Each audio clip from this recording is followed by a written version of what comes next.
Hello, everybody, and welcome to another day of the League of Legends Path2Pro Combine here with Saito. My name is Grapes, joined alongside Shivy. We've got two more blocks of games featuring, of course, all of the top talent in the North American ecosystem before the 2025 season starts.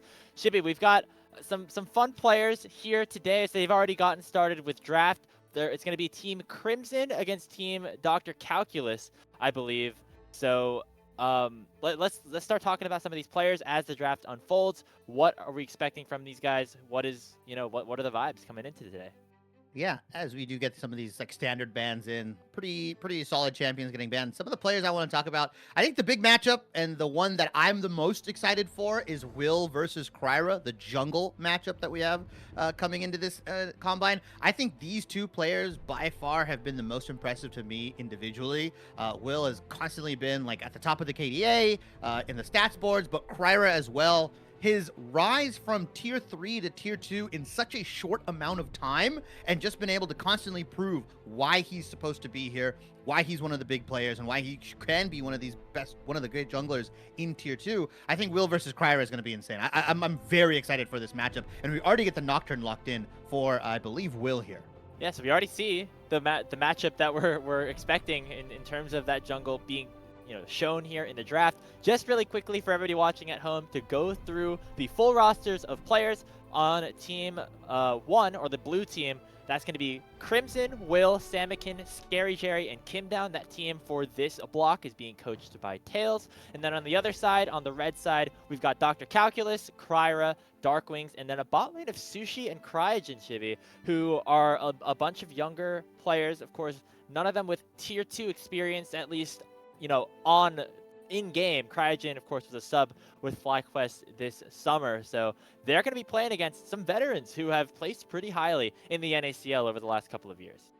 Yeah, they're playing against the winner of NACL, Mr. Jump Scare Jeremiah, aka Scary Jerry himself, and I think that's going to be a good test for these guys. I've really liked what Saito has been doing as a whole with this Path2Pro Combine, where they've been pitting like younger players versus more veteran players, and vice versa. They've been mixing these teams up very, very well, and it's kind of given a chance for these like younger guys, the ones that only maybe have tier 3 experience or haven't been in competitive too long, to really understand what it is like to play against these kind of players, what it is like to play against champions, winners, right? Zamudo, Scary Jerry, two individuals that are in this combine, Shogo as well. Like a lot of veteran, I wouldn't say veteran, but like good accomplished talent in the tier 2 scene, as we do get more picks underway. Renekton versus Rumble. I wanted to touch upon this matchup a little bit, Grapes, because you've had the pleasure of casting both of these guys, and they're kind of in similar spots. Both Calculus and Crimson, although Crimson in the tier 2 scene was in Calculus' spot maybe, what, 2 splits ago? Yeah, I mean, getting his first real opportunity on a team that was at the top of contention. Of course, Crimson, the twin brother of General Sniper, who just went to Worlds with 100 Thieves, wants to follow his footsteps when talking to him. That is the biggest goal that he has. Make it to the LCS or the Americas for 2025 and beyond. Get the opportunity to play against his brother. And he had a very impressive rookie split in the tier 2 space. His opponent, of course, in Dr. Calculus, playing his first ever split in tier 3 with the Ducky Getters in the summer, and really impressing some people, specifically on this Rumble, which I'm really excited to see him play. He dominated a lot of the damage per minute and the laning stats in the tier 3 space. Rumble, of course, a great champion to accomplish that stuff. And it'll be fun to see him against Crimson. They never actually crossed paths in the NACL qualifiers ecosystem. They kind of just missed each other, only, of course, playing against each other, I believe, in the promotion tournament. So another fun matchup that we're going to see unfold here.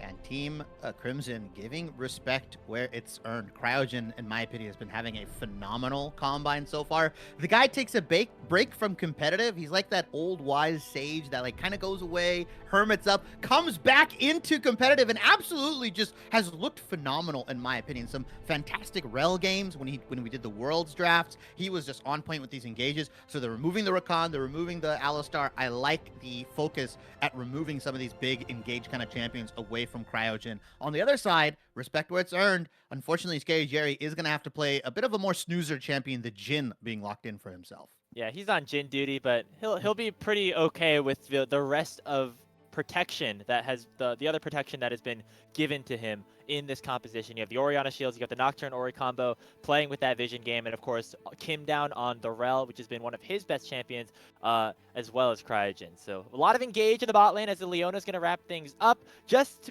to clarify really quickly as well before we get into game, none of the changes or unique parts of the games for this day of the Combine. The only twist is that it will be a fearless draft for these players, which means we will see them on different champions in each of the games. And taking a look at this draft, I feel like, Shibby, we see a lot of comfort for these guys. We're going to see each of them at their A game as we head into game number 1. Oh yeah, 100%. And I think something that we didn't really touch up upon is a matchup that we saw quite frequently in the NACL is Samykin versus Darkwings Jax or Darkwings here. I think he's just been very, very good as an individual player. Samykin has those mages down. I think you think of like Lux, you think of Zoe, you think of like the Orianna. I've been wanting to kind of see him more on like more melee champions, right? So stuff like the Sylas I would have loved to see him on. Maybe stuff like the Yone, that kind of stuff. I feel like Samykin has perfected a very niche specific part of his game, but if he wants to come in as a complete player in the NACL, this Combine is the best opportunity for him to kind of expand his champion pool, especially with the fact that we are fearless in this block. So we're going to see 3 different drafts because it's not a best of 3, it's a 3 block. That is true. I mean, Samykin, in his first year of competitive play, really, or playing at that tier 3 level, and then of course immediately to that tier 2 level, mostly on those mages, as you said, things like the Orianna. The Hoi was a big pick for him in the spring split as well. Of course, going to be an opportunity for him to expand that pool in the off season. Try to grow his game. I'm sure if you asked him like what he's looking forward to the most in terms of what he can improve on, champion pool would be a big part of that. So not going to be the case here, as he is of course playing that Orianna. We saw him on Blue Water, utilize this pick really well when he was playing with music. Going to have a bit of a different look here with Will, but I'm sure it'll still end up great. Yeah. And I think another individual that's been playing pretty well, Darkwings has been topping out a lot of the stats here on the side of Saito GG. Saito has been doing some really comprehensive work, right? I mean, the typical stats like damage per minute, gold per minute, all that kind of stuff, they've been gathering very meticulously. And Darkwings, once again, has just been kind of at the top of the board, right? KDA, damage per minute, gold difference, that kind of stuff. Like, he is the prototypical lane dominant mid laner that I think of when I look at NACL and when I look at this kind of player. So him playing something like the Sylas, buddying up with the Vi, I feel like Samykin and Will are gonna have a bit of trouble here, especially because it's Kryra on this Vi who has been playing very, very well. But outside of the drafts, kind of looking comprehensively at some of the players here, who is your standout? Like, who has the most to prove here, Grapes? Most to prove versus standout, I feel like are some different questions here, but specifically looking at the calculus team on the red side here for this first game, you have of course Sushi and Cryogen down there in the bottom lane, who has still yet to get that full experience at the tier 2 level. I'm interested to see if what Cryogen has been able to do, learning under somebody like Chime with FlyQuest. Is that going to help him in years to come? So far, as you've said, he's looked very good in this Combine, and somebody like Sushi also has really impressed us in his first real split or first real year in the competitive atmosphere. And then you also have somebody like Dr. Calculus, who not many people had on their radars at all, not because he was more like an unknown player, but because when he was at Western, it was very average gameplay on a CLOL team. He never really played in these amateur/tier 3 tournaments, but as soon as he did, started to look really good. So a lot of those names here on the red side are who I have my eyes on, because when we think about this path to pro, there's obviously the tier 2 to tier 1 jump that some players are looking to try and accomplish, some of them maybe even in this game when you look at somebody like Scary Jerry. But that tier 3 to tier 2 can be just as important and potentially just as difficult. So that's kind of what I have my eyes on. Maybe I'm a little biased as somebody who's covered the qualifiers for the last couple of years, but seeing these names get to play against some of the best talent the NACL has to offer, really exciting. Yeah, and I think someone that kind of looked very natural in their jump from tier 3 to tier 2 would be Sammy Kid, right? He kind of like, we had some doubts. I think a lot of teams, a lot of individuals had some doubts on this Blue Otter team early into that split. How would Sammy can adjust? How would some of these players come in? Sammy can hit the ground sprinting in my mind, right? Like we talk about like his champ pool issues. It's a weird thing when you talk about issues because he was still able to bring out all these champions because NACL was fearless. It's just when certain champions become in the meta, that's where you can kind of seem to struggle and he has to kind of find these niche counter picks. But for all intents and purposes, I think Samikin has had one of the best freshman NACL splits we've seen, especially from a mid laner. For him to compete at that level and for him to go toe to toe with some of the best, I think you know, if you are Dr. Kakos, if you are Sushi, Cryogen to some extent, you want to kind of have a similar, you know, split one. You want to hit the ground running. You want to just like kind of play full stop, play your style, and then see what happens. And I think, my eyes are going to be on Cryogen for sure. I have been really liking how he's been doing. Like I said, he took a break. He got to learn under Sensei Chime, and now he's back. He's back, right? And I'm excited. I'm excited. And another really cool thing about this combine in my eyes is the fact that, you know, you're not necessarily just looking for who wins the most games, who has the best KDAs. You know, the stats are important, but also it's the decision making that we are seeing here on the Rift. It's also potentially what these players are saying in comms and in these team meetings that, you know, Saito is looking at and also taking into consideration when you think about what the grand prize is kind of at the end of all this. Not necessarily, you know, cash or, you know, just the glory of winning, but the opportunity to go on a combine to Korea and just like learn even more in this offseason is going to be something that all these players are hopefully looking forward to. So that is what I have in my mind as we head into this 3-game block. Not necessarily who wins or things like that, but little things that we can take a look at and point to and say that is a cool thing that, you know, is indicative of development, of growth, and of a really good League of Legends player. Yeah, I've been really enjoying some of the coaches that have been co-streaming it. Special shout out to Thin Uncle Phil, who obviously former coach of Blue Otter, been allowed to explore options. He's been co-streaming this event, and he's been providing tons of good insight. He's been in on the calls. He's been talking to the players. He's analyzing the draft, stuff like that. So, I mean, really good shout out to him. He's been doing a really good job kind of providing extra value to a lot of these guys, as well as Saito, you know, at least this past couple days, have been giving specific tasks to a lot of players, right? Like certain players have been asked to focus more on setting up lanes assignments, right? Like this is your job. You're in charge of setting up lane assignments post 20 minutes. You know, if you're the supporter, the jungler, hey, talk about how we set up objectives, how we set up vision around these fights. You know, if you're the top laner, talk about TP usage. When can you TP? What's a good moment for you to TP in? Like, help me help you. And I like that there's been a targeted focus on some of these things, and it all adjusts depending on the player. You have some players that are very good at TP timings. You have other players that are very good at the laning phase, but don't know how to kind of navigate post-laning phase. So the fact that Saito has kind of been tailoring all of these different tasks to the different players, and it's been evolving, you know, kind of day through day, I've really enjoyed that. You can kind of see throughout the split, throughout the combine, like these players getting better and better at stuff that they might have not been as good as in the beginning. Yeah, it's a lot about, you know, honing your skills, not necessarily looking just to win. And that is what is really cool about an event like this. Super happy to be a part of it as we load onto the Rift for our first game. Got, you know, we'll say Team Crimson and Team Calculus just to keep it simple. They'll start with C. Both, you know, players that we're very excited about. Maybe top lane could be a little bit of a juicy lane to look at in terms of action here, but we're gonna be looking all over. Each of the players having that same goal in mind, not necessarily to win, but certainly to improve. 30 seconds until minions Yeah, spawn. and you know, I do want to talk about this like Nocturne Ori because I feel like at the beginning, right in the meta, it's like, oh, Nocturne Ori is so busted, it's so good. And then like the script has flipped a little bit where it's like, oh, don't get baited into picking Nocturne Ori. Like it's so bad. Like if they run like Silas or Skarner or this kind of stuff, like you can get instantly, you know, blown up here. I just want to know, like, do you think it actually works here, right? Nocturne Ori into the Vi, into the Rumble. I feel like you're running into a lot of melee champions. I feel like Nocturne kind of goes in by himself here if he gets a little too far extended. That is true. It'll be interesting to kind of take a look at. I will say there's a good amount of follow-up engage with Kim down on the rail as well as Scary Jerry. You know, sending shots in with curtain call and things like that. So I've always been a fan of the Nocturne Ori combo, especially kind of at this tier of play, which, you know, to be fair, is not as high as, you know, Worlds, where we have very often seen this Nocturne pick get criticized as, you know, not being super strong. But you know, I've liked it so far this year when it's really become a big pick in the meta.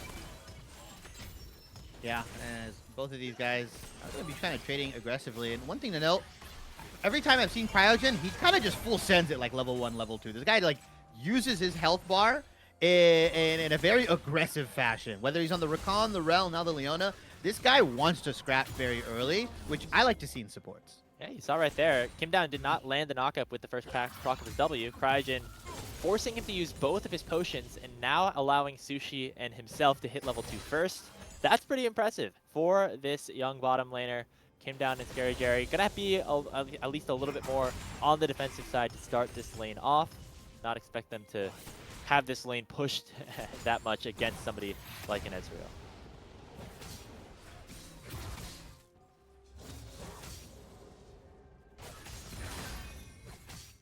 Might have lost Shibby there for a second. Shibby, you back? I might be back. Let's know. I mean, I can. I'm back. My I got voice you. is back. I got you. Yeah. We're here. Yeah. Other than that, yeah, like you said, I think super aggressive. He's been kind of impressing me so far, and like you said, using the ability to punish on those cooldowns with punishing him down here. The bot lane is where the initial trade started off, but so far not too much early action on the map. Both of these junglers definitely appreciate hitting level 6, specifically Will, of course, on the Nocturne, as we see some trading here once again down bottom. Deadly Flourish does miss, but Kraken is going to go back in, lands stun on Scary Jerry. A lot of aggression out of this young bottom lane. It does cost them a Dark Harvest stack, as Scary Jerry will be able to collect that one, as the more experienced bot lane is able to trade back pretty handily. Yeah, and I think that's always been the good part about having like your experienced bot lanes. Wait a minute. Oh, here's another one.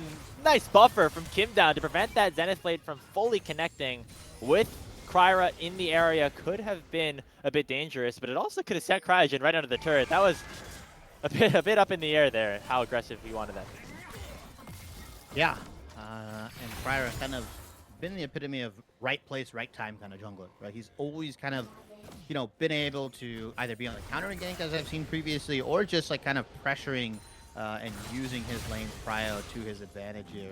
Both of these junglers are going to be a little inactive or not as present on the map because they both want to hit level 6 as fast as possible. Both Will and Kryra on Nocturne Vi. I mean, those level 6, those first couple ultimates, very crucial in securing things like the dragon, the second set of grubs, those kind of objectives, and I really want to see where they're going to use it as Cryogen. Oh, he Hex Flashes in. Doesn't find the engage just yet. His Deadly Flourish lands again onto Sushi. Look at him. He has very little mana, not even going to be able to proc a Mystic Shot. And now, with the wave crashing in, Will is on the way as well, maybe trying to set up a dive. Sushi has both of his summoner spells, would be relatively risky, but the health bars on the blue team are low. It'll be Kim Down to start the engage. Nice barrier, but it will be first blood secured by Team Crimson as Kim Down goes down in the trade. Yeah, that's a kill over to Will, especially on that Nocturne. Big gold coming in. And that being traded, Cryogen, I mean, like, it's I don't really care for kills on a support. It's like giving a fish fire. Like, it doesn't really do much in terms of gold here. But, like, on the side of Nocturne, getting that amp, getting close to that, what I think he's going to go, that Immortal Hexplate first. He's just going to be able to get more, or Experimental Hexplate, sorry. He's going to get more ultimates off. He's going to have more opportunities to do things across the map here. As Kim Down, off of that death, just full sends it mid, which I love. Like, looking for that roam, looking for a potential kill onto Darkwings here. Yeah. Darkwings has to dash away. Kim Down made a little bit of a juke. He started to run down towards the dragon and then ran right back mid again. But taking a look at that play again in the bottom lane, that might be a little bit indicative of the nature of some of these younger players. Sushi and Cryogen, they were playing this early laning phase very aggressively. They used a ton of juice, a ton of summoner spells to try and chunk Scary Jerry and Kim Down out. But since they were unsuccessful in doing that, they ended up using a lot of resources on their own. Sushi was out of mana by the time that dive ended up happening. And it allowed for Scary Jerry to get the lead, not only because, of course, they got the first blood, but Sushi missed that entire wave down in the bottom side and will be worse off after that exchange. Yeah, it's a tough situation, too, because Sushi and Cryo probably wanted to get the wave in, get their own dive started, because we saw Kryra was on that bottom side of the map, for that gank earlier. You have to believe if they were under the tower, that dive would have happened pretty consistently here. So Sushi and Kryra, like you said, expending a lot of resources. Unfortunately, Sushi took the brunt of that kind of trade and was super low early on, and that dive was easy peasy. For a team like Scary Jerry and Will, that dive probably happens all the time, right? That's practice. That's so well practiced for these guys. As Cryogen is still keeping up the aggression. Like, he doesn't care. Dude, yeah, like this guy just on cooldown is X flashing. I love it. This is me when I play support in solo queue, or not solo queue, like in flex queue, or like in games with my friends, where I'm like, I'm gonna pick an engaged champion. I'll pick Rel, I'll pick Leon, I'll pick Nautilus. I'm just going to Hex Flash in immediately off of cooldown every single time. And sometimes it'll work and sometimes it won't. Might see a little bit of a punish there as Scary Jerry lands a 4-shot onto him, but that aggression is a very cool thing that we are seeing out of this player. And so far has really been what has defined his play here at this tournament. Yeah, and I bet Sushi loves it too, because a lot of the time when your support kind of goes in, Oh, here we go. Will hits level 6, goes towards the bottom lane. Cryogen only has the Hex Flash, cannot flash on his own, and will go down. Kim down has the Ignite ticking, but Sushi unable to land that final blow. Now in the mid lane, a bit of a trade. Samikin very close to taking down Darkwings. Already utilized the flash as both mid laners traded those summoner spells. So an aggressive play mid, but more importantly, another kill going towards Team Crimson in the bot lane. And Cryer is here to chase down Samikin right now. If you look, he's kind of stuck between Leona and the Vi here. He went to try to take down Darkwings. Now he's probably just looking for an execute or something. He's got 3 members of Team Calculus chasing him right now. There goes the Zenith Blade. Hey, we're at a Combine, right? Might as well limit test. Might as well try to find the solo kill, as they're going to try to give the kill over to Sushi, but instead it'll be Cryo to pick it up.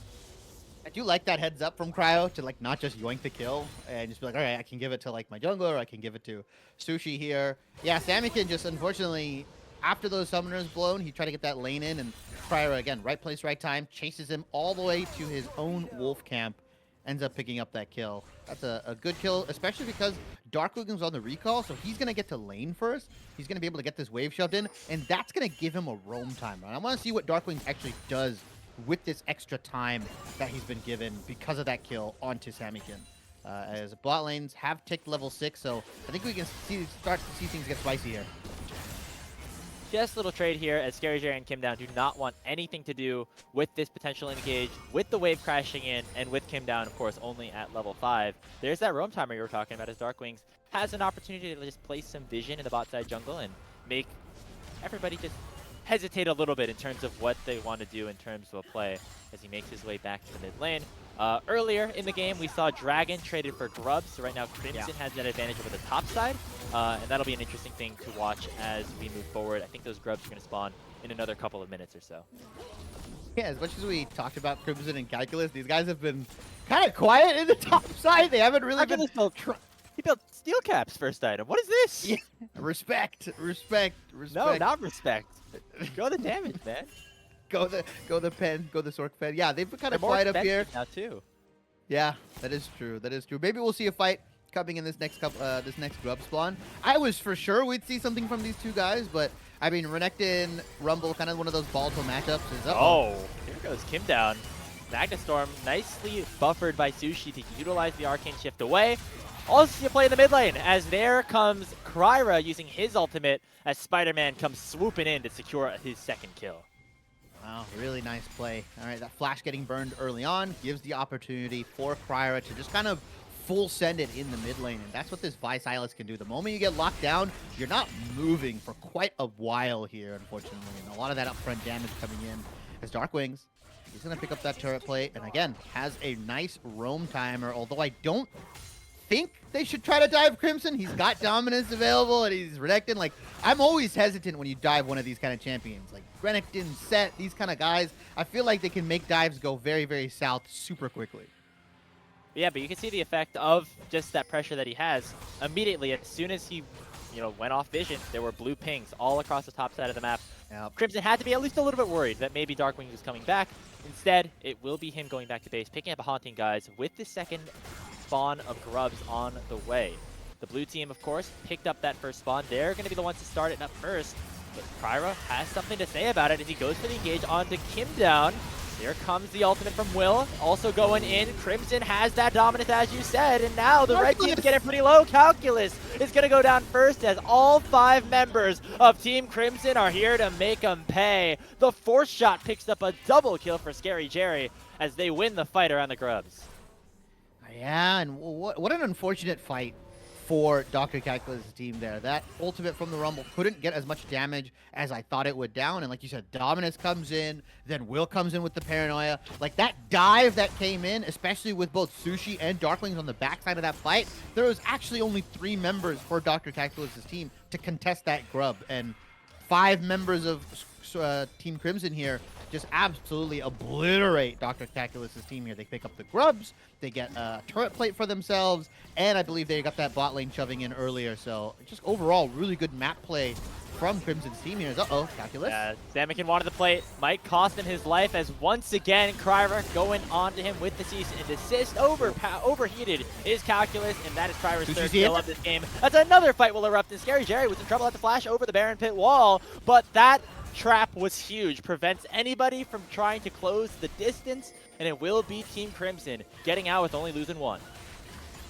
Yeah, I thought it was going to be a couple more kills coming over for Dr. Calculus' team. I was sure Sushi was going to flash over to follow Scary Jerry, but I think the cleanse, plus the flash, plus I believe the 4th shot movement speed got him out of there A-okay. And right now, if you kind of look at where the gold is kind of sequestered for each side, Dr. Calculus, a lot of that gold onto Kryra here on the Vi. While you look on the side of Crimson's team, you know, it's just a bit more split even. Will, one of those champions that loves a lot of that early gold. Nocturne, I think, in my opinion, one of those like 1 to 2 item power spike champions. He doesn't get that much scarier as the game goes on, and especially Scary Jerry, since he's going the Static Shiv build, needs a lot more gold to really start hitting, right? It's usually Static Shiv, Rapid Fire, and then when he hits that IE breakpoint, that's when he starts like just absolutely barreling through your team.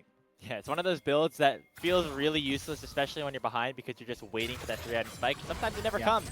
Looks like it's going to come here in this game as Darkwing steals it with the Shockwave and then goes on to Samakin. But with Kim down here, the dive will be successful. Nice job by Samakin earlier there to place that ward, catching out Darkwings on his aggressive back, allowed him to force Darkwings into that lane, keep him there, and when Kim down comes around, allows for him to finally get on the board.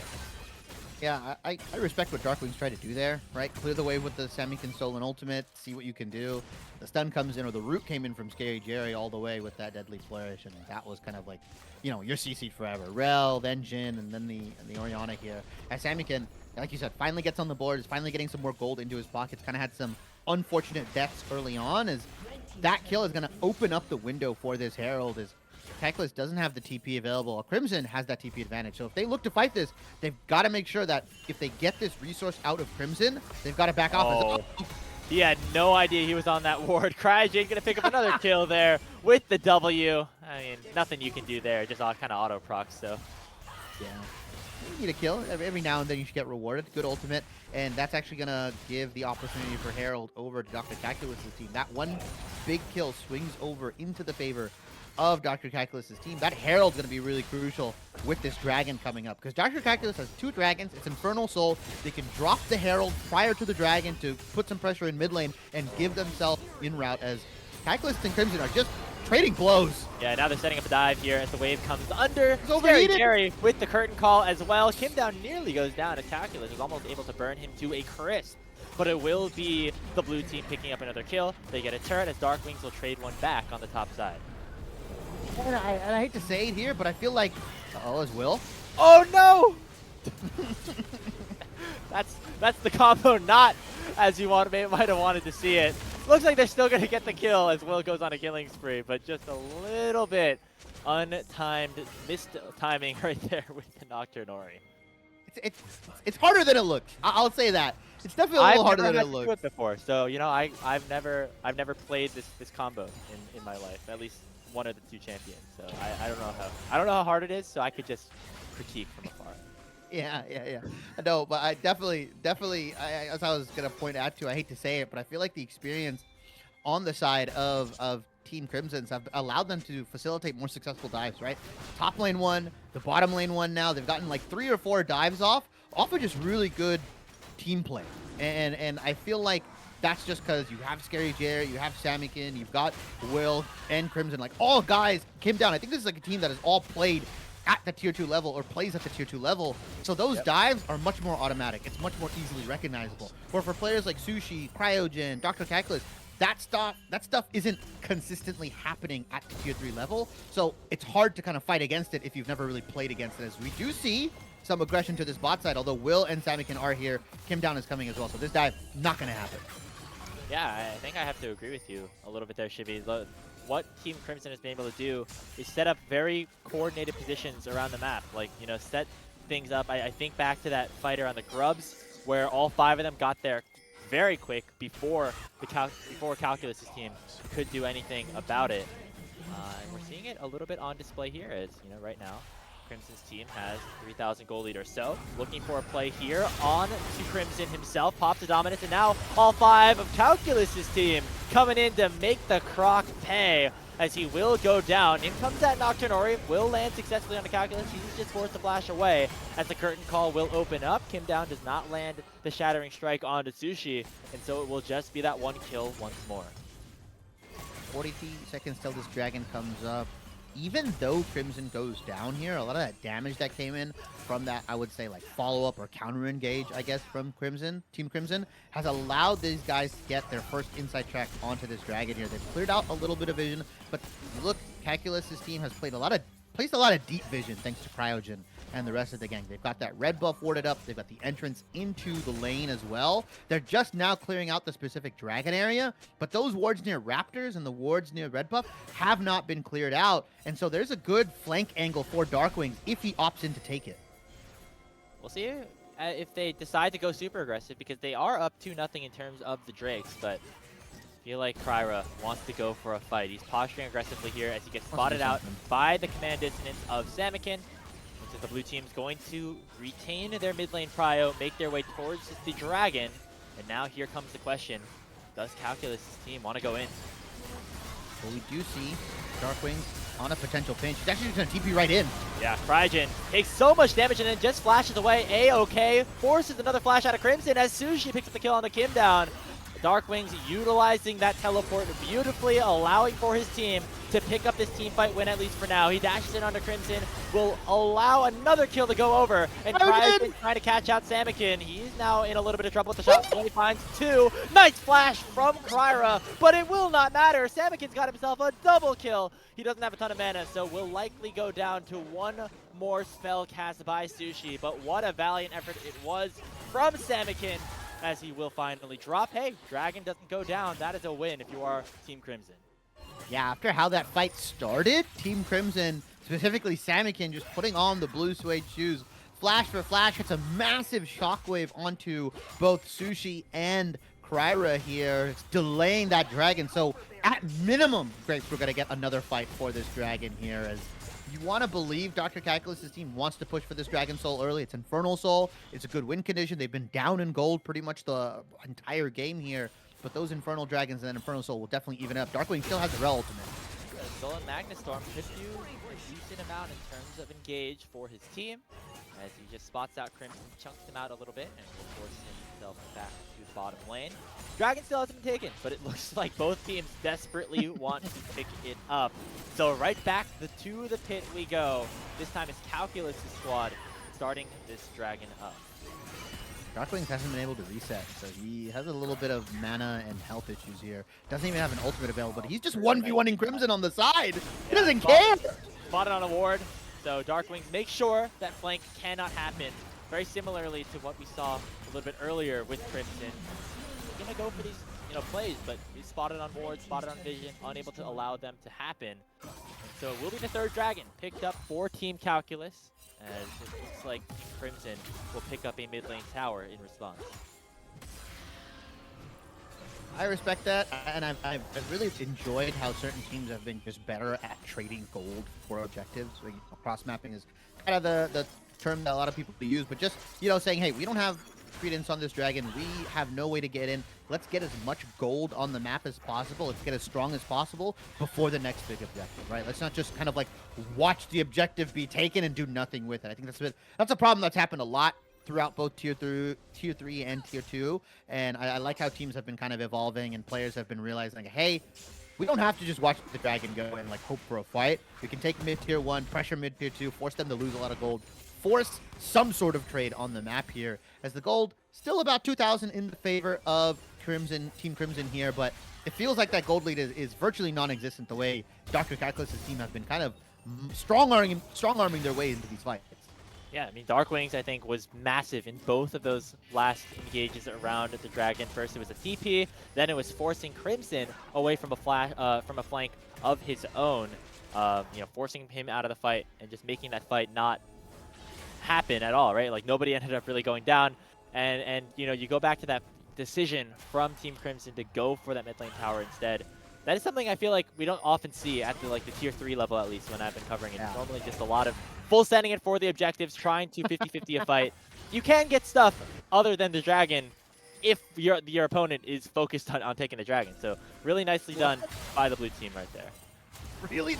There's more to lead than kills?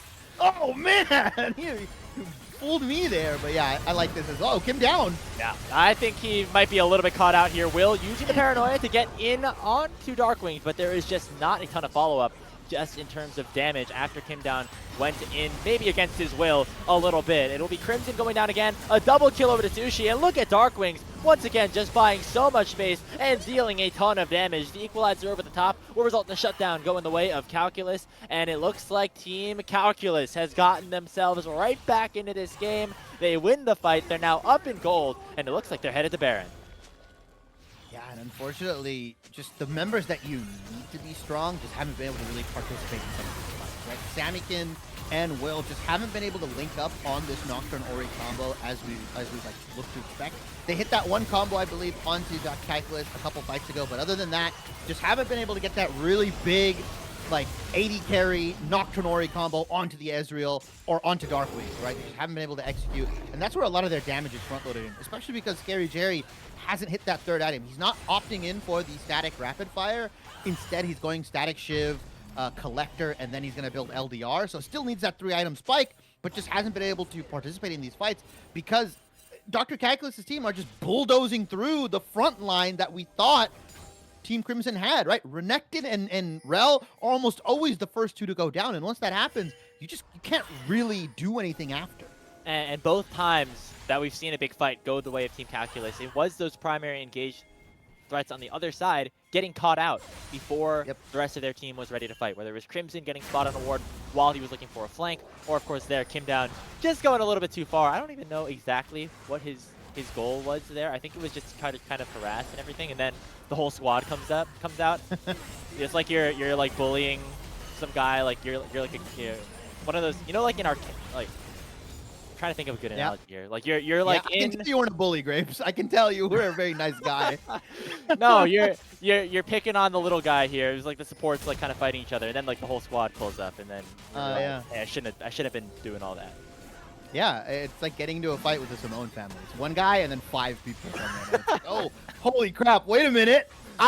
This was not what I planned. As Team Crimson are going to be on the back foot. Baron gets taken by Team Calculus, and yeah, the siege continues, and because they've got Ezreal, such a beautiful siege champion, the poke, the harass, they're going to be able to get these tier 2 turrets down very, very quickly.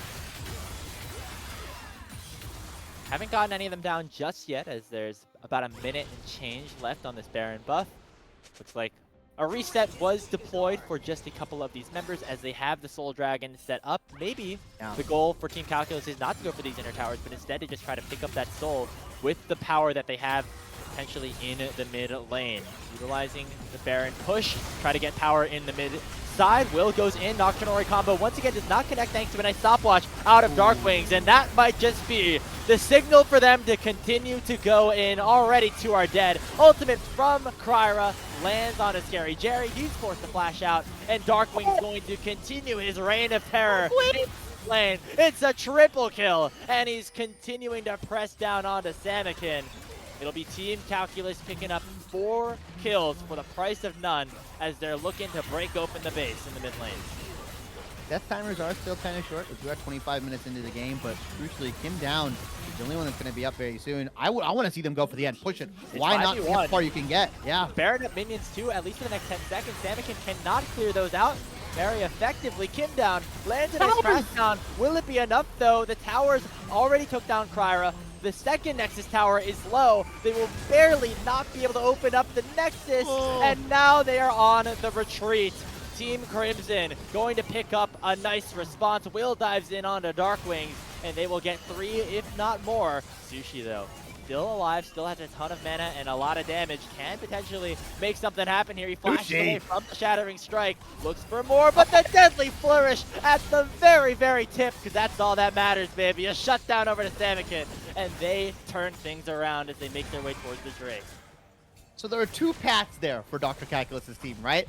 With those kills, look for the push to end, see if they can end the game, or what would have been the better choice, and obviously would have been the more logical choice, take the inhibitor, go to the dragon, pick that up on the rebound, and then recall and win the game with Infernal Soul. Because Dr. Calculus's team went for the end, they honestly just got picked off. They didn't really focus the turrets as much as I would have liked them to. I'm sure they could have ended if they all just hit Nexus, if they all hit turrets, but instead they tried to get the kill onto Samikin, and they started fighting Kim Down, who had a ton of CC, locked them up, and with both turrets hammering in on your carries, hammering in on your team, you're going to go down very, very quickly. So that's a good lesson for Dr. Calculus's team, especially a team with like much younger guys. I respect that the fact that they went for the end. I just think they need to work on how they're going to do it, right? Turrets first, then maybe kills. Yeah, I mean, it's easy to see a big rail kind of jump in on you, on all of you, and think, oh, I've got to go hit him now. But Kim Down did a really nice job. I basically spawned as soon as the Baron buff expired. Meant that the minions maybe took a little bit more damage when he utilized the crash down to not only knock up 3, but potentially get some of the wave in there as well. And then people started taking turret aggro, and that allowed for Samikin to come in. The respawns came through. Will utilizing that ultimate nicely. Well, game's not over just yet, but now Team Calculus still definitely in the lead off of that initial play. Cryogen going very aggressive here onto Kim Down, and he will forced to crash down out underneath his top lane tier 2. Kim Down, unfortunately, has to be the tip of the spear for this composition here. And with that comes the responsibility of playing super aggressively, right? Looking for these engages. And unfortunately, because of that, sometimes he will just get chunked out, or he will die when he has to go in. But he's got to be the kind of the one to start these fights. If it's not the Nocturne Ori going in, it's going to be Rel. And it's tough. It's a tough position that Kim Down is, and especially when you're down in gold as the support. It looks like you're inting a lot of the time, but in reality, sometimes you just got to like find those engages and look for something, and that's how you're going to get back into this game. It's going to be off the back of Kim Down getting these massive Magnet Storms, getting these Hex flashes or flashes over the wall onto Dr. Calculus's team here. So him positioning aggressively and not kind of playing timid is something we like to see from supports, especially when you're down in gold. Yeah, I mean, I thought that, engage there from Kim Down in his own base where, you kind of have to go in, otherwise you lose the game, but it was a good look from him. And I feel like that's something that we've seen from Kim Down over his last 2 years with Team Liquid Challengers. Never afraid to really go in. Somebody who was a very raw prospect when he was first picked up, but has grown a lot over his experience in the Challenger system. Now, going to try to help his team close this game out. Cryogen still playing super aggressive here in the mid lane as the Baron buff is available for the taking. And right now, both teams definitely have that on their mind. With all 5 postured mid, it's an NA ram. Yeah, look at top though. Dr. Calculus doing a good job. Dr. Calculus' team doing a good job of keeping that top lane pushed. And Team Crimson's losing minions. They're losing gold on the map right now, posturing in this NA ARAM, like you said. And with Darkwings having that Rel ultimate available, he can flash E in. Yeah, look at Kryra. Right now, Two-Shot Barrage goes over the top. Cryogen now will go for the engage, as already a huge equalizer comes out from Calculus, but it will be Cryogen taken pretty low. But the damage is just too much from Darkwings and Calculus. Already 3 are dead. Darkwings flashes in to make it 4, and Samikin once more is the last remaining survivor, but he won't be for long as Sushi snipes him with a Mystic Shot.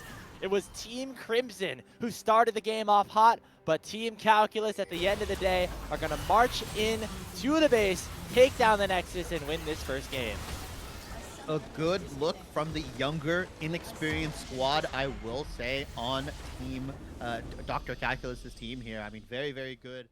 Rallying back down in gold pretty much consistently throughout the game up until those last couple team fights. I was really enjoying how they were playing these team fights, and Sushi as well, kind of proving why he's been one of those hot prospects at the 80 carry role. 29,000 damage on the Ezreal, was pumping it out. You saw him flex his mechanical skill here, but also Dr. Calculus, those equalizers absolutely splitting Team Crimson or Team Crimson's team apart here, and you saw how decent they were. They would get the Nocturne Ori ultimate off, but Scary Jerry wasn't allowed to walk up, or Kim Down couldn't fall in, get his ultimate going.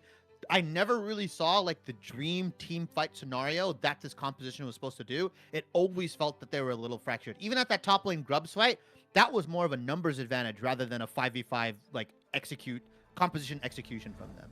And you did mention it at the top of the game that you didn't think that this Nocturne Ori combo would have done enough against specifically the champions that, you know, Team Calculus brought to the table. You see here in the post-game breakdown, up to almost a 4,000 gold lead in the early stages of that game. There was a couple of team fights won in a row. I'd say a lot of it has to do with this mid-jungle.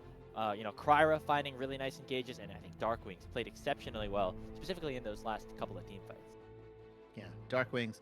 Like I said, we always point out that he's like top of the stats, lane dominant player, has always been one of those guys that can punch up in the mid lane. And when you give him a matchup like this, the Ori into Sylas, or in this case the Sylas into Ori, he's just gonna kind of, you know, show out and really understand how to get the most out of this Sylas, right? Was stealing all the right ultimates, whether it was the Nocturne ultimate, the Rel ultimate, or even the Orianna, was always able to get max usage out of this champion here, and really well played on the side of Team Calculus here. Team Crimson got those early game leads, facilitated those dives very well, but just could not get on the right page when it came to executing in those team fights. And at the end of the day, League of Legends eventually just devolves into 5v5 team fighting, right? Objectives are important, dragons, barons, all that kind of stuff. So you've got to hit on those points the most. Yeah, so congratulations Team Calculus for that game 1 win. Did like a lot of what we saw out of Team Team Crimson, specifically in the first portions of that game. Thought Will had a really successful early game, just weren't able to turn that lead into a win at the end of the day. Thankfully, still 2 more games of these 2 teams clashing it out. I believe we're going to take a short break, and when we come back, we'll have to draft for game 2.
Not too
Welcome back, everybody, to Game 2 of the Sido Path2Pro Combine. We've got 6 games on the docket. The first 3, of course, with me and Shibby. And these players that you see down here, we've got Team Crimson. Crimson actually stepping in for Quacker today, shout out, alongside Will Samick and Scary Jerry and Kim Down. And then, of course, Team Calculus, who won the last game with Calculus, Kryra, Dark Wings, Sushi, and Cryogen. So, pretty fun first game. It went back and forth a little bit, Shibby. Excited to see what comes up here in Game 2. There are no kickers or added twists and turns. Just going to be a good old-fashioned 3-game block in Fearless Draft. So let's get underway.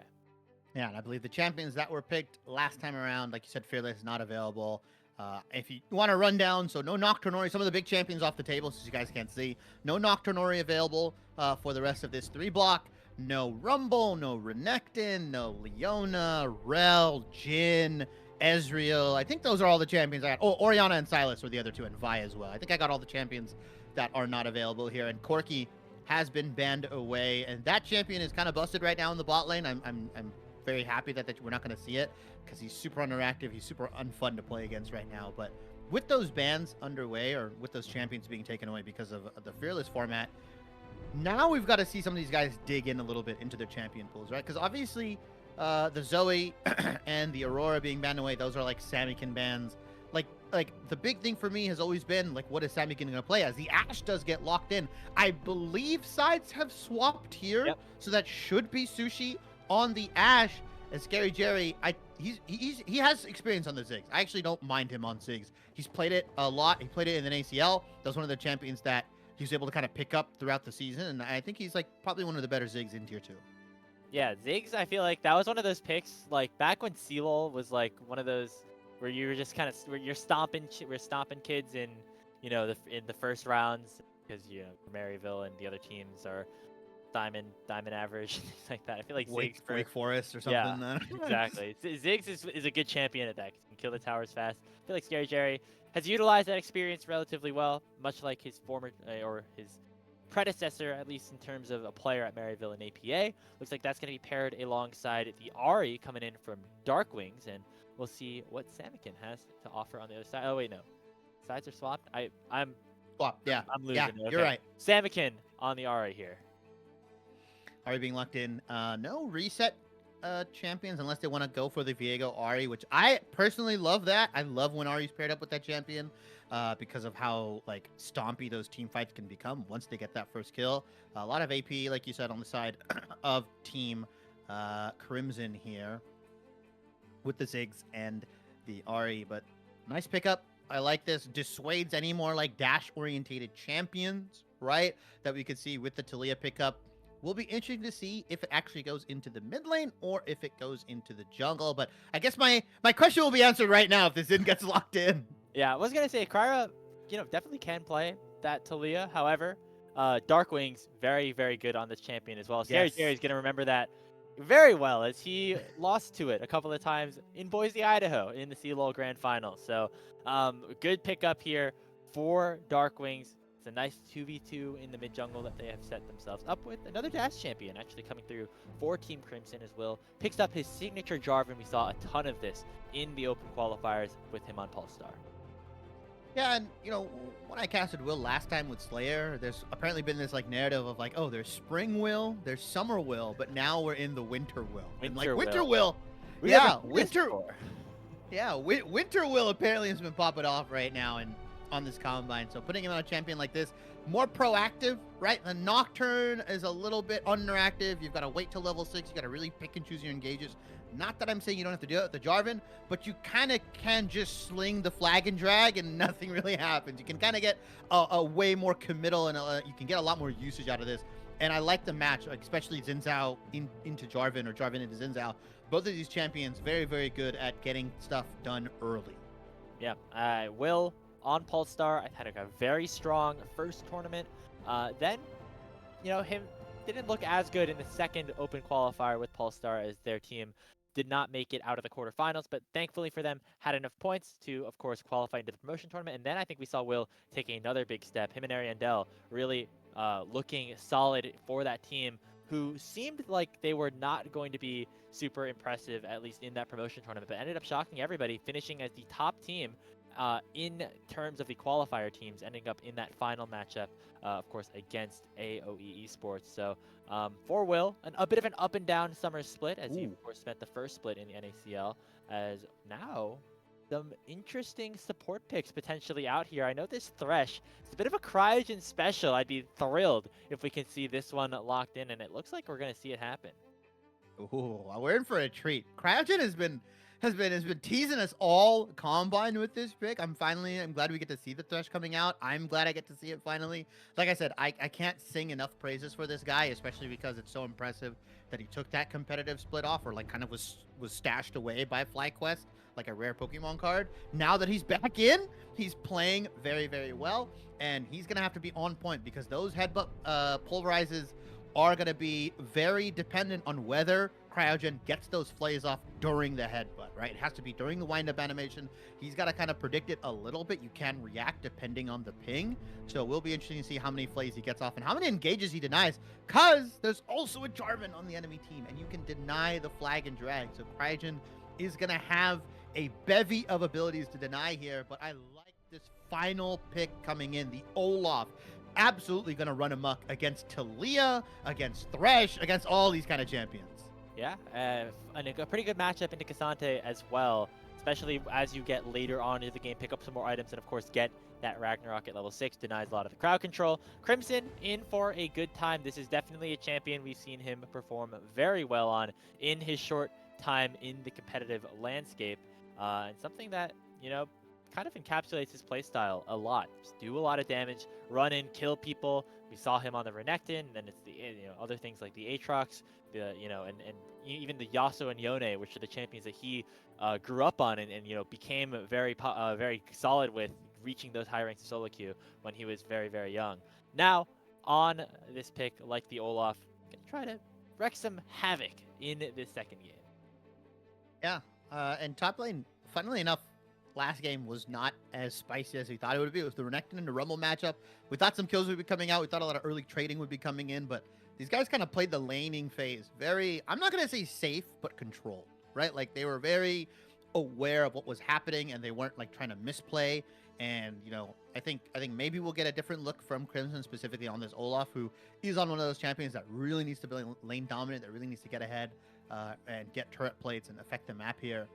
I will say it's going to be a little difficult, I think, for Team Crimson's composition to like get a lot of their damage off, especially because Xin Zhao's in the game and what he does, his ultimate is one of the best ultimates in just denying damage, right? You've got to be in his face. You've got to be up.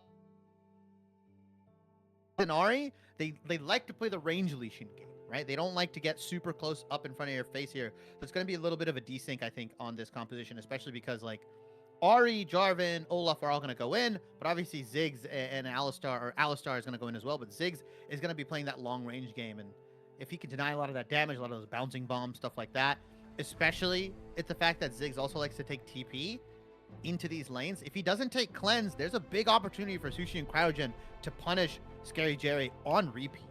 Yeah, Ziggs and Ahri are not necessarily the best champions to follow up like a flash engage or something like from Kim down. Of course, you can layer damage on top of it with things like the Mega Inferno Bomb, but it's a lot more slow, methodical damage over time from those two players and from those two champions than it is necessarily also like following up with a flash of their own. There's going to be a lot of, weaving abilities through, and so I think honestly, a lot of the onus goes on to Crimson in this situation, as the primary person who can follow up on the engages from Will and from Kim down. Might not be in the most orthodox way. You're playing a melee champion and things like that, but if you can get onto the main carries after something like a knockup from Kim down comes in, that will at least allow for some of that initial burst, some of that initial playmaking before Samikin and Scary Jerry can follow things up as the team fight kind of evolves, into some of those later parts of the team. Yeah, and I think the big thing for Team Calculus is that they can just fish for engages constantly, right? Like Ash Arrow, relatively low cooldown. You can kind of throw that out and look for something. If you get a kill, you get a kill. If you get some summoners, that's nice. As well as the Talia, specifically with that knock-up or knock-back, we could call it. Like, you can fish around vision. Like, playing those pockets of Fog of War is going to be very important for Dark Wings' team here, or Team Calculus. And it's specifically getting those roams off, syncing up. Okay, I'm going to Ash Arrow here.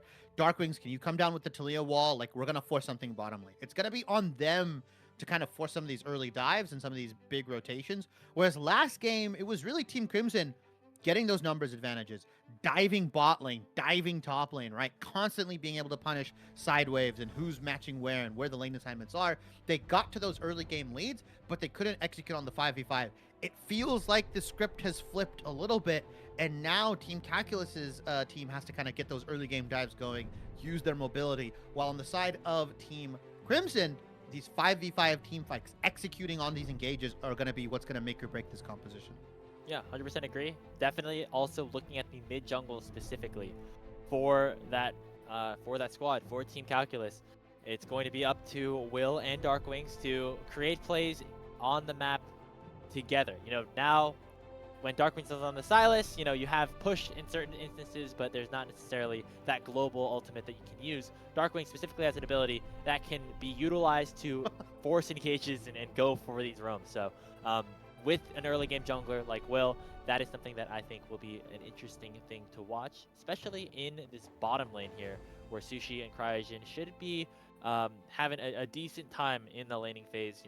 Sushi can throw out a lot of poke, Thresh pretty good into Kim down, especially if you can utilize that flay in the correct way.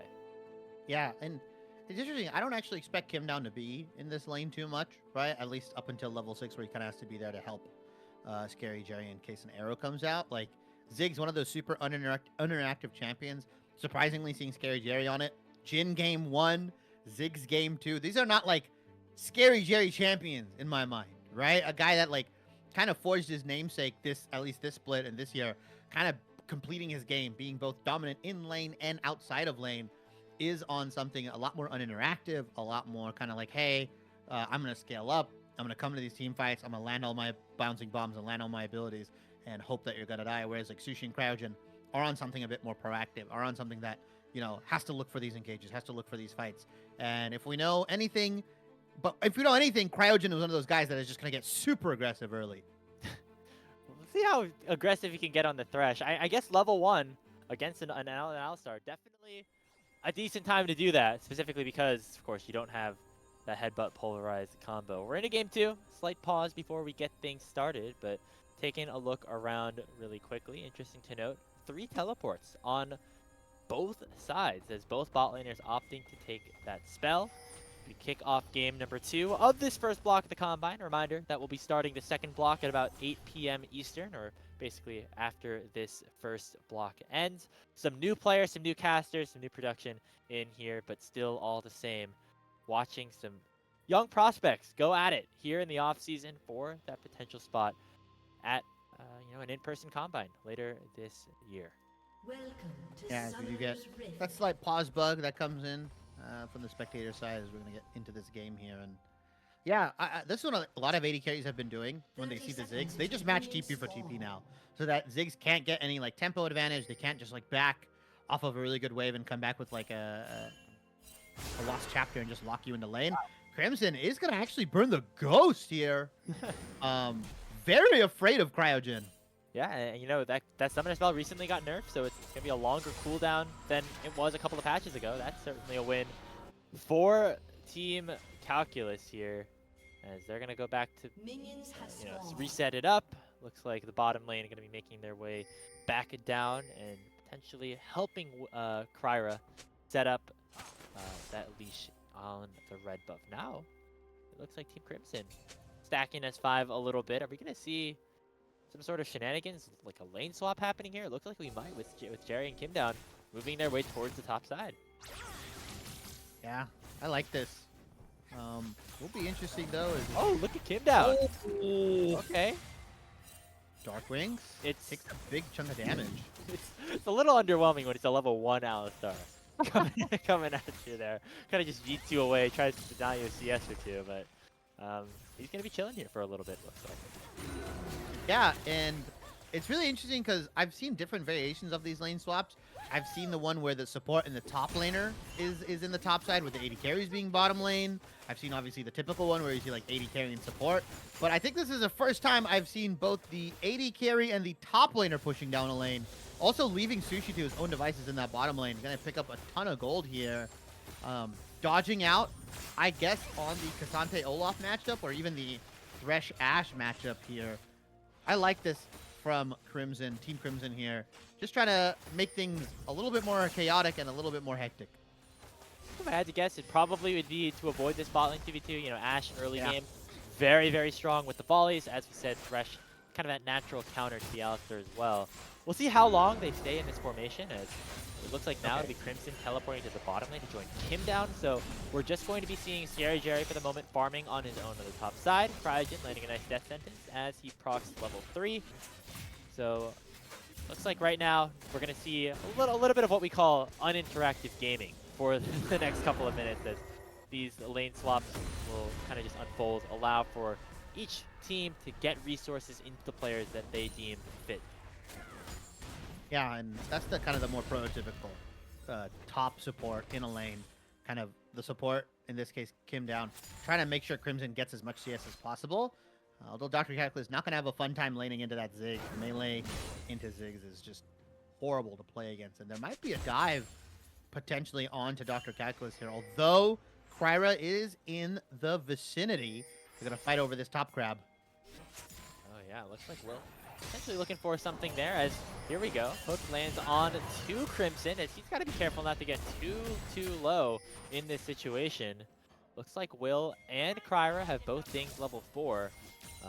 Don't know exactly how Kryra got that. It looks like Will was the one to actually secure that scuttler in top side river. Teleport now coming in from Scary Jerry. Looks like lanes are going to reset to normal after that brief swap at 4 minutes. Yeah, bit of extra gold going into the pocket of Calculus here. I think actually they end up getting the better of that lane swap. As I say that though, Kryra just very overextended, it seems like. Oh! Gonna take the lantern from Cryogen and survive. The bouncing bomb will be flashed away from him. Jerry uses the satchel to get away, and nobody will fall as first blood has yet to be claimed. Wow. Really, really close. Good lantern from Cryo here. Flash is the only thing that got expended. I think technically a one-for-one summoner trade will burn the Flash as well as Cryo here, but crucially, losing out on both Scuttlecraft going to give Will that slight EXP advantage. Can't believe as well. Nice hook. Nice hook on the Scary Jerry. He still has the flash, but the Ignite's sticking onto him. Uses the satchel charge to get away, but Kim Down is going to be the one to pay. He tried to go in to peel away for Scary Jerry. He will pay for it with his life. It's first blood to Sushi. Man just got rifled down by the Ash. Like, it was really sad because Kim Down burned his abilities. It was just like trying to walk away from the Ash, but it's virtually impossible, especially if she has that Q stacked up there. And a good 2v2 kill coming out from both Sushi and Cryogen. The younger players impressing me once again. I mean, that's kind of the thing about this matchup here. The Alistar into this Ash Thresh. As soon as you messed up your combo, utilize your spells to go in. You have the Flay to cancel that headbutt, and then, of course, you have so much crowd control on your way out.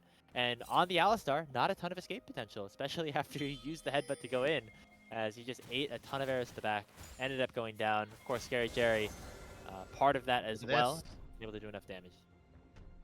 Oh, we're swapping back? We're swapping back to the top side here as Grubs is coming up. We've seen a lot of teams been doing this as the Combine has gone, as Kim Down is just staying friendly. Hello to all three here, but yeah, a lot of teams have been doing this where they swap their bot lane like 10 to 15 seconds prior to the Grub spawning. They take them top. The bot lane that gets there first is typically the one team that gets the Grubs here, and it should be Sushi and Cryogen's team that gets the Grubs here. I just realized that Cryra and Cryogen just sound very similar. Yeah. And I was wondering, why is it so hard to say the players' names? And I just connected the dots here. It's because two of their players sound pretty similar in terms of their IGN. Spider-Man. Can we just call him Spider-Man from now on?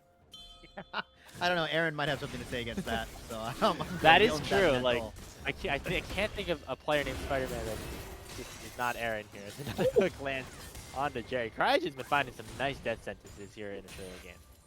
Yeah, like you said, we're in for a treat. A guy that kind of made some of his fame on this champion has been allowed to pick it here. The Thresh angle is here. And now we see what happens, right? The bot lane recalling, and they're going to go back to bot lane. They got the Grubs. They're going to say, you know what? Have fun. You can stick around over there. We're going to go back to bot, rifle away for that dragon here. As Darkwing. Very low on mana. I don't think he has enough for the Spirit Rush right now. He could have been in trouble. Has to flash away from the wind becomes lightning. So Samikin trying to finish off that wave, get a nice reset off, but he's going to pay for it because he just did not have enough mana to finish off the trade, utilize that ultimate at all. Going to go back to base, pick up that lost chapter, but we'll be without that summoner spell for the next 5 minutes. It's always interesting, and I'm always impressed with Samikin because he puts himself in some of these like crazy situations. And there's no way. Okay. Wait, did he get it? No, okay. No, he didn't. Here. And now Cryogen might be in a little bit of trouble as well. He can peel his teammates, can't peel himself, as Crimson comes in to pick up his first kill of this second game. My man went for the crab as if he's like a jungler. As a Ash Arrow comes out to try to stop maybe a recall or something like that. But the point I wanted to make was I'm always impressed with Samikin as he puts himself in these like really dire situations, but somehow managed to like micro himself out of it as a pause does come in. His movement has been one of the most impressive things I've seen out of a player like Samikin, not just this Combine, but in general. Like he's able to just sidestep and juke abilities on the thinnest of margins.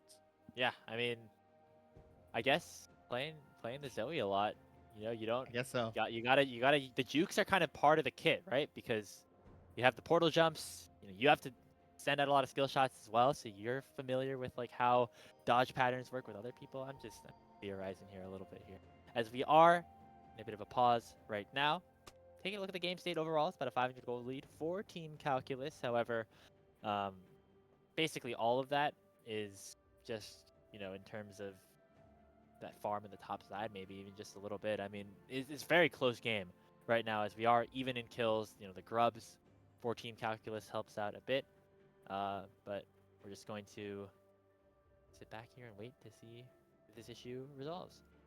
Yeah, I think the cool thing is that because of that top lane swap or the bottom lane swap into the top side for the Grubs, that they deny the dragon trade that typically happens. So now their bot lane is back down here for the dragon, and they've got to contest it. Even though Cryogen went down, there actually isn't a window really for Team Crimson to kind of put some pressure onto that dragon, especially because it's a cloud drake.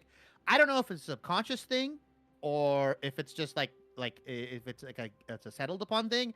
Anytime there is a cloud drake as the first dragon, teams take much longer to take that objective for whatever reason. I'm sure it's subconscious at some point because I feel like, well, you'd want to get one of the worst dragons out of the way as quickly Yeah. because then you get the opportunity to roll like an infernal soul or an ocean soul or something like that, right? I kind of I see where you're, I'm picking up what you're putting down a little bit here, but also it is a cloud dragon, and just in my head it's like, See? oh, it's cloud. I don't care, it's cloud dragon.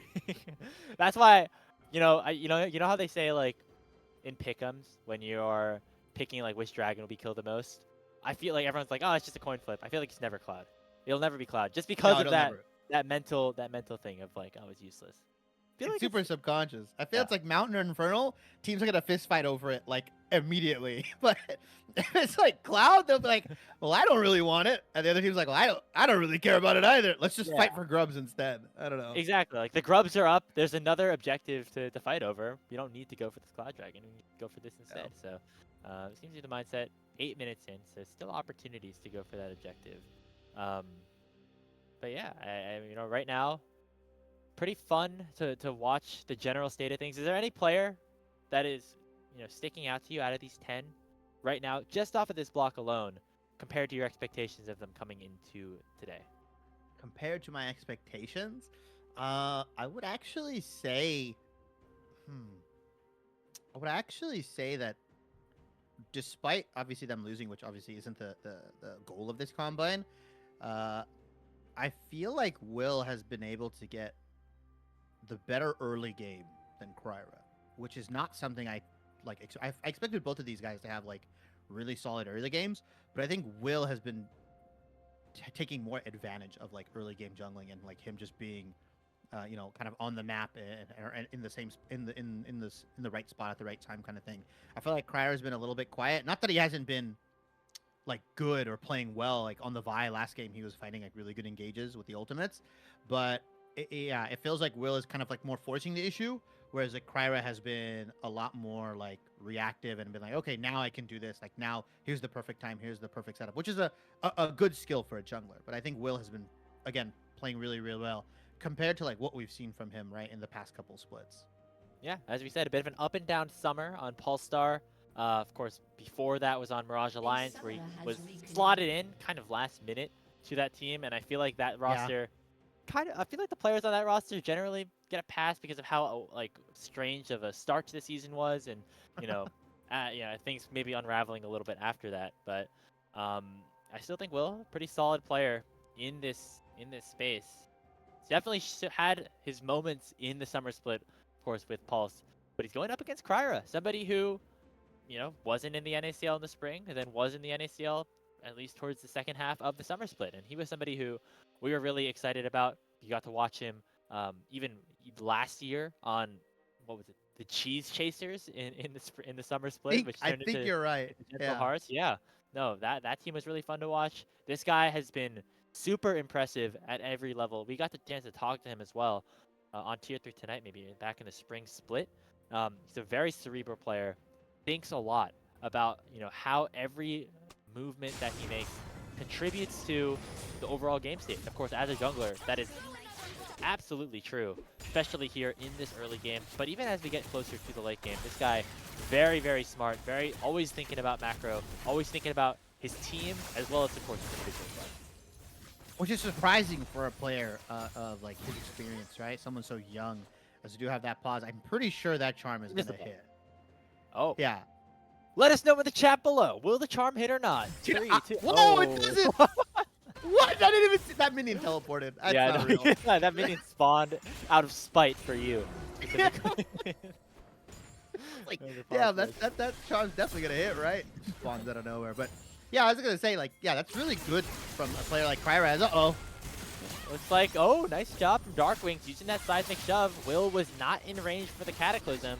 Would have almost certainly had to Cryo's here. force that flash out of Darkwings. Cryo here just to make sure that Darkwings will be able to get off a nice reset, allow that wave to crash on the turret, and everything will be fine and dandy.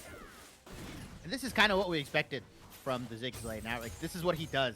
Pushes you under turret, rifles your turrets down, and you kind of just can't do anything about it as another dive potentially coming in. Samikin's down here. Nice dodge there again as Kim Down will be the one to come in. Death Sentence nearly doesn't connect, but it's actually just going to be enough for Sushi to run Kim down.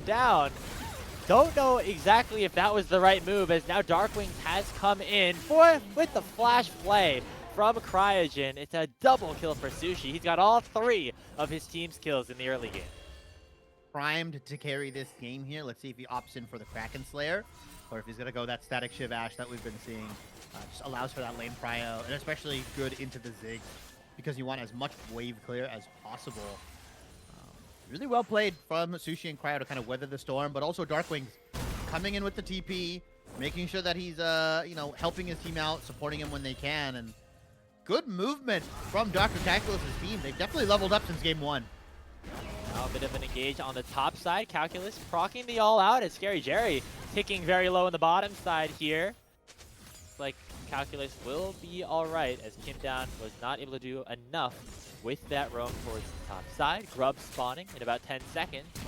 As now Jerry going to just bait for his jungler. Another nice seismic shove. This time just putting that Dragon Strike out of reach to make sure that EQ doesn't connect. Man, Darkwing Filia just hits different. No, it really does, man. Oh man, so and good now it looks like Team Crimson looking to try to collapse around the grubs. They find the shutdown onto Sushi, and Crimson unlocked in this fight. The undertow doesn't land, but Samikin will still find the kill. As now Calculus and Cryo have arrived, but remember Calculus does not have that all out. That means he doesn't do a whole lot of damage. It's another one going over to Samikin. And even though Team Calculus got 2 of those 3 grubs, it is Team Crimson that comes away with a team fight win. Yeah, these guys fist fighting over the objective here, denying the 6 grubs at least, getting some crucial kill gold into their pockets, especially under the right members as well. Ari and Olaf, both 2 and 0 right now. Malignance getting picked up as well for Samikin. That is a big power spike for the Ari. Now let's see if these teams finally posture around this dragon.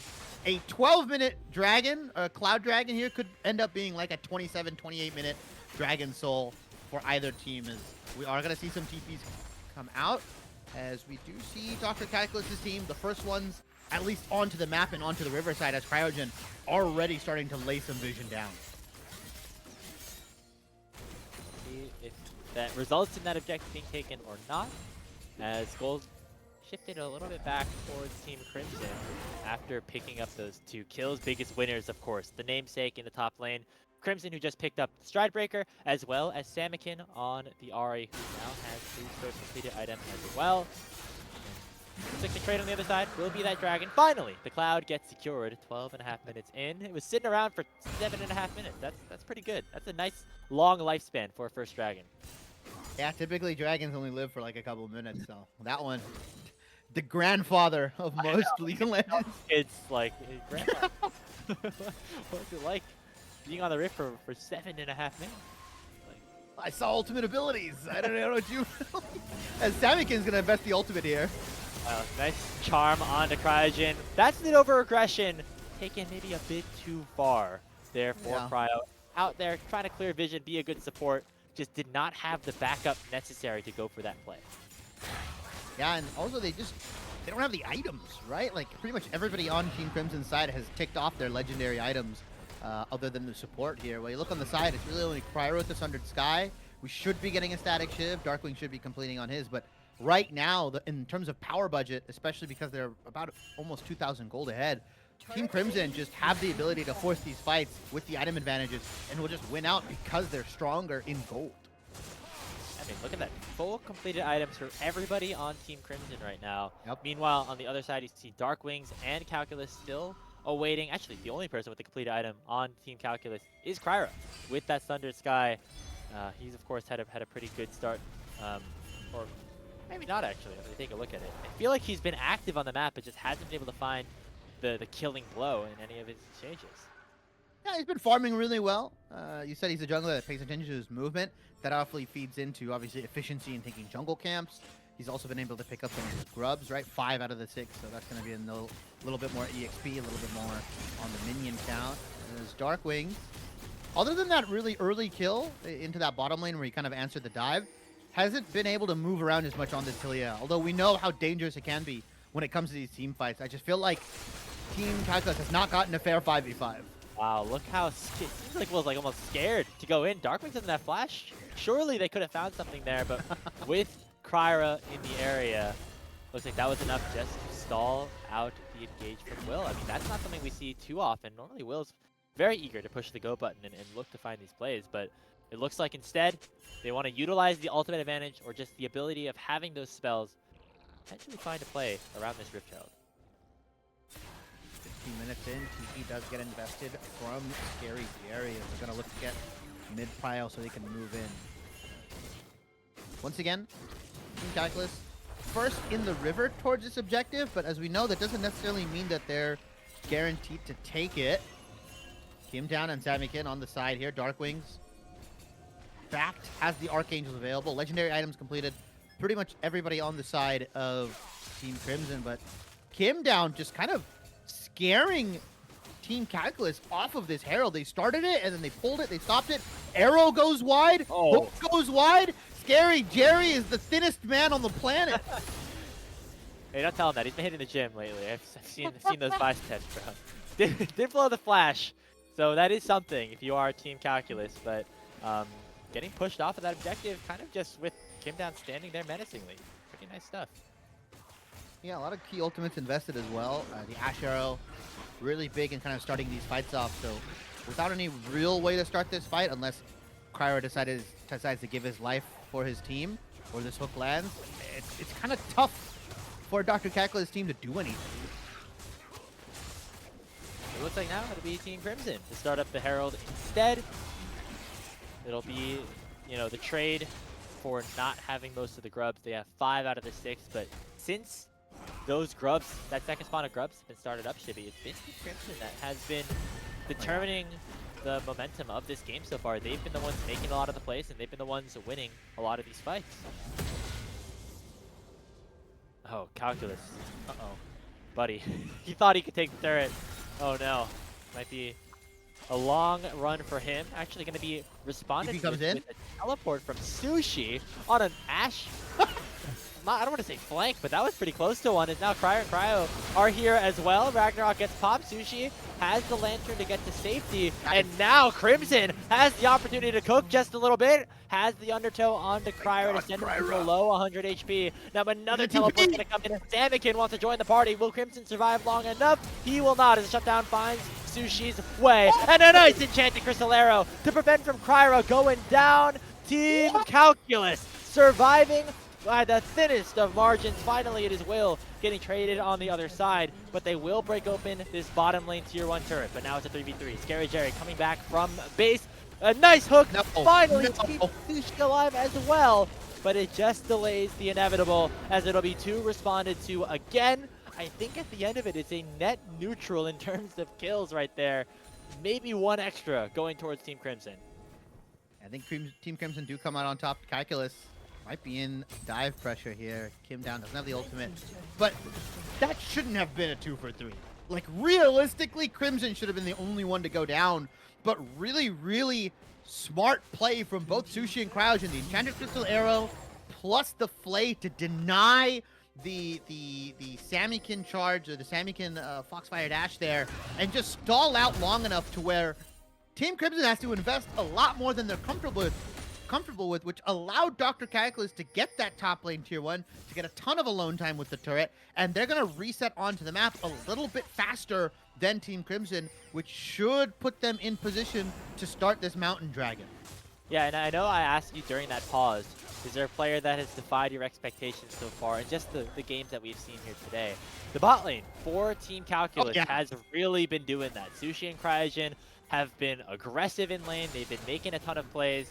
Sure, they've died a couple of times as well, as you see here in the KDAs, but they haven't taken a ton of the kills. Sushi, the only one on his team right now with a kill, and nearly found another as the Enchanted Crystal Arrow was flashed away from by Will. Rift Herald used in the mid lane, just getting a little bit of damage onto that tier 1, but now Indown might be in trouble. He just gets bursted down instantaneously. The Mega Inferno Bomb from Scary Jerry is big though, and look at Crimson in the backline. Already one-shotting Sushi, who picked up a double kill before he was able to go down. Another hook lands on a Samakin, as Cryogen could have continued to engage. The Antofo strikes proc finds 2, and it's going to be an ace picked up for Team Calculus. Kryra finishing it off, a beautifully executed team fight from all 5 members. Team Calculus once again winning out in the 5v5. We talked about how important it is that, oh, you get these early game dives, you get these early game leads, but at the end of the day, League of Legends is a 5v5 game. It's a 5v5 team fight game, and right now, at least in this game 1 and game 2, Team Calculus have just been absolutely on fire in these team fights. Been really impressive to watch. It seems like everybody was able to contribute in their own way, but again, it was the bottom.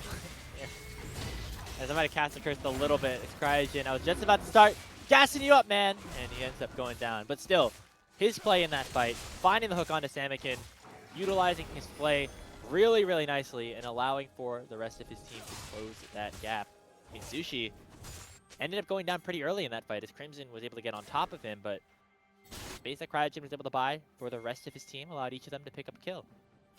Yeah, Sushi picked up, I believe, 2 kills before he went down, so he definitely got his money's worth before Crimson began to just swing axes at his face. He's probably the best performing member right now, trying to do what he can, trying to be a menace on the side lane and in the faces of Team Calculus. But it's tough to play Olaf when the rest of your team goes down so quickly as Will picks up the red buff and is going to be completely fine here.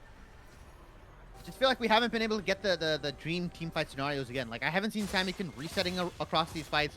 Will and Crimson haven't been able to really trap anybody in the Thunderdome with them. Because the scariest thing is if Crimson and Will are together, and now you're trapped in a Cataclysm with Olaf, who's popped his ultimate, and is just gonna like bash your face in, right? Like, that's typically what we want to see. Arrow goes wide once again there. Unfortunately, none of these have been able to hit during these engages. He hits the really complicated ones. Hits the one on Samakin dashing to his carries, but he's unfortunately hasn't been able to hit the one to kind of like start these fights off. Like, typically you'll see Ashes fish for these engages, but relatively low cooldown. As I've already talked about it, a quarter of a way it's already done, so he should be able to do that within the next 20 seconds. Yeah, I mean, it seems like something that we praise this Team Crimson squad for the very start of this 3-game block was their togetherness on these plays. I think the best case that we saw that was that first grub fight in game 1. Seems like since then it's been a little bit more of a disjointed effort, and Team Calculus has been able to punish that a little bit. It's gonna have to be, we again, since that fight, and even in that fight we didn't necessarily see it, that perfect engage that we were talking about. You know, last game it was a Nocturne Ori. This game it's Will and Kim down going in at the same time, and Crimson following up with his Ragnarok. We just haven't necessarily seen that happen so far in this game, and that is why, despite the fact that Team Crimson were ahead in the early game, like they were in game number 1, it's now Team Calculus finding their way back into it. Yeah, and honestly, also from exceptional play from Cryogen, right? These lanterns have been pretty clutch, right? Right spot, right time, getting him out of Crimson's way, or some of these flays here, as well as like Darkwings absolutely playing interference, right? The Legos being thrown down on top of the pushback. Like, Talia as a champion fundamentally negates a lot of what Team Crimson wants to do here, and when you arguably have one of the best Talias in Tier 2 on your team, it's so much easier to play these fights. Take a look at the gold right now. Of course, the biggest winner is the one with 7 kills. That's going to be Sushi here on the Ashe.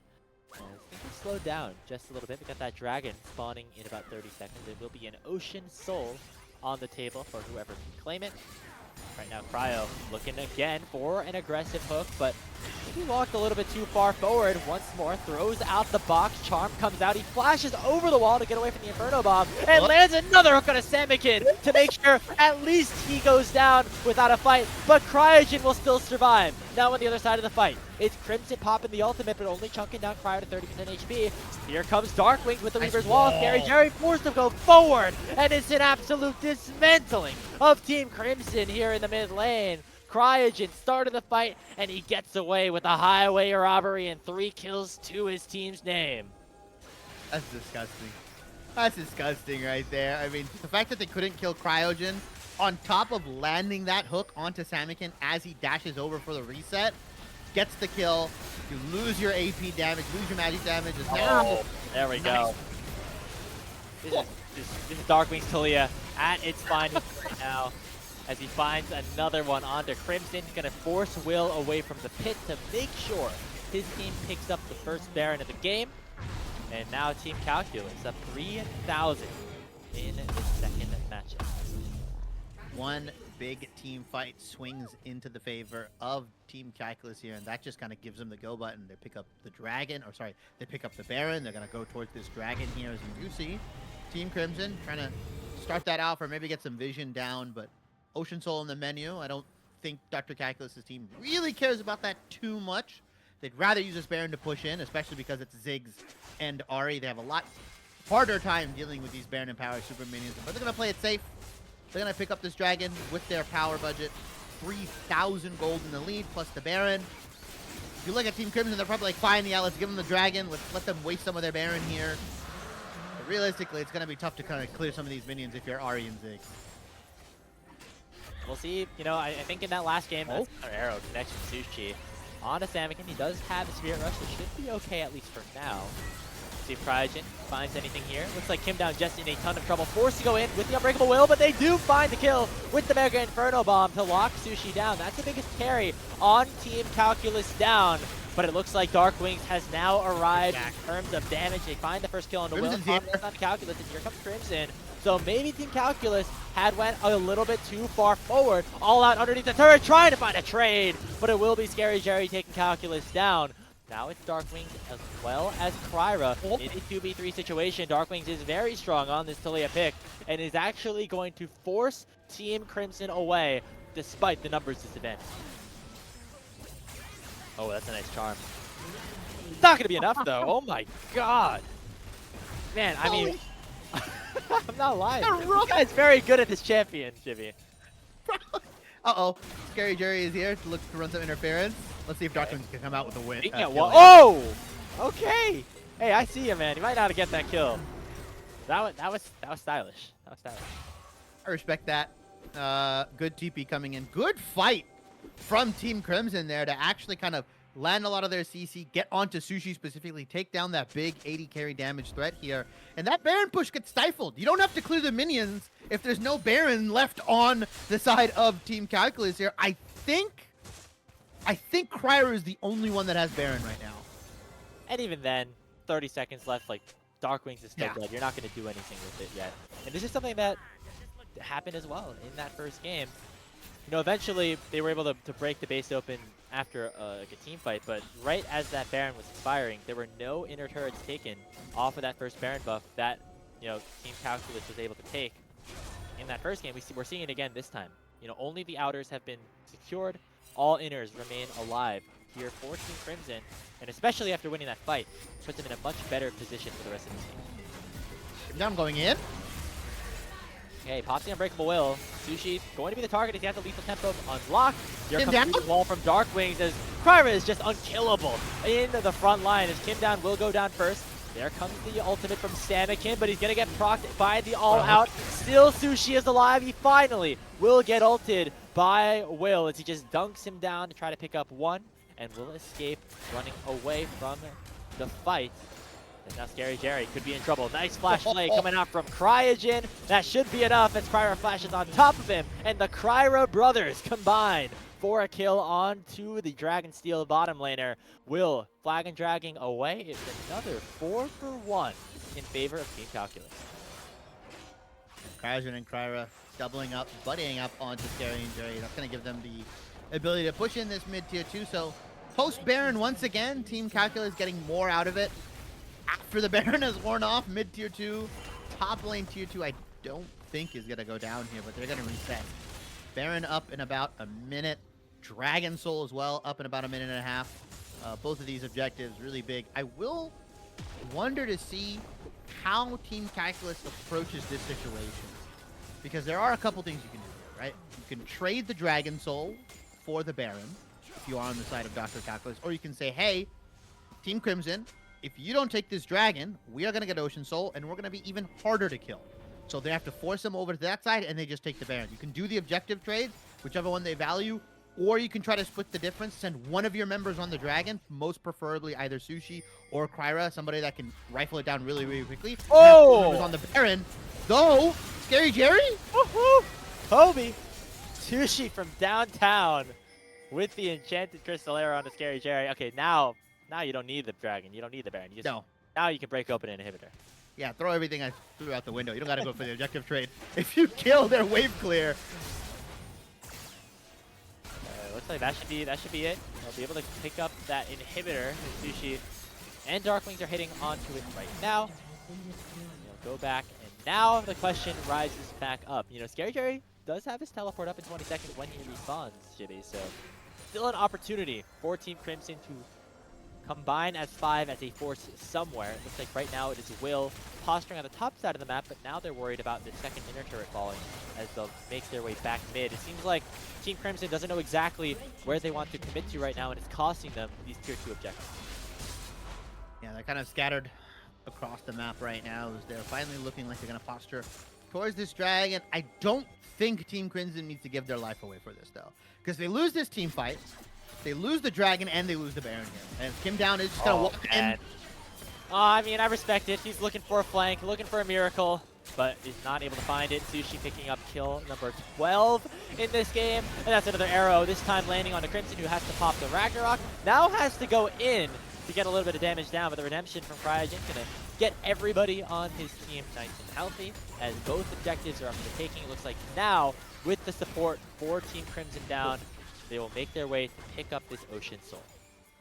Yeah, Ragnarok going down a crucial time Okay. again. Hey, looks for the play. Does not take down Cryogen yet again, as the Thresh has continued to be able to survive just by the skin of his teeth and Big find hook. hooks like this. On to Scary Jerry. Finally, Cryogen will get taken down as Samikin picks it up, and now Will on the other side is looking for a fight. The problem, though, Soul has been claimed, and Calculus just yeets Will back into the Raptor pit. He's going to die with the chickens as Calculus picks up another solo kill. Yo-yoed him back. It's like those paddle balls back in the day. Yeah, with, like, yeah. It's just like absolutely got him back after the flag and drag here. And they're going to lose that team fight. They're going to lose a lot of their members. Which I warned, if they lose that, they lose the Ocean Soul and the Baron here. So giving their lives away for it. Unfortunate for Team Crimson here. But Team Calculus, I feel like they've just gotten head and shoulders better from game one. It's kind of crazy. This is what's so fun about a Combine like this. You get to see the, you know, tier 2 players play with the tier 3 players, players that we think have a chance to make it up to the LCS, players that we think could be good shots to go to the NACL for the first time. All kind of get to combine and play against each other here on this stage. And, you know, coming into this, Shibby, when we were sitting down looking at the teams that Saito set up for this first block, we thought to ourselves, okay, you know, these are a lot of players on Team Calculus that we're excited about, players that were in the qualifiers last year, but we're not sure exactly how good they're going to look against, you know, Scary Jerry and Kim Down, who are both on top-tier organizations. So far, they've looked pretty good, man. I mean, it's been pretty impressive to watch. Yeah, they've been definitely giving it to their counterparts here. Uh-oh, Sushi. Okay, Nah, well, that's crazy. that's the caster curse if I've ever seen one here. Samikin That's crazy. getting the kill right now as Cryogen lanes the hook onto Kim Down. The Baron buff still available for the next 2 minutes or so. They're looking for the final inner turret in the top lane. Cryogen with a nice lantern to prevent Darkwings from getting targeted any further. And Scary Jerry just cannot continue to be eating these hooks if he wants his team to have a chance at winning this one. Kryra goes unstoppable in this game. He gets healed up a little bit by the redemption, but will go down Samikin picks up another shutdown. Here comes Crimson. Wings. The 4v3, but the Ragnarok will time out, and another hook lands from Cryo. This time it's on to Will, and here comes the Weaver's Wall. Dark Wings is not done just yet, as Samikin will be forced to run under turret. Another hook lands from Cryo, and it'll be once more Team Calculus coming away with the team fight win.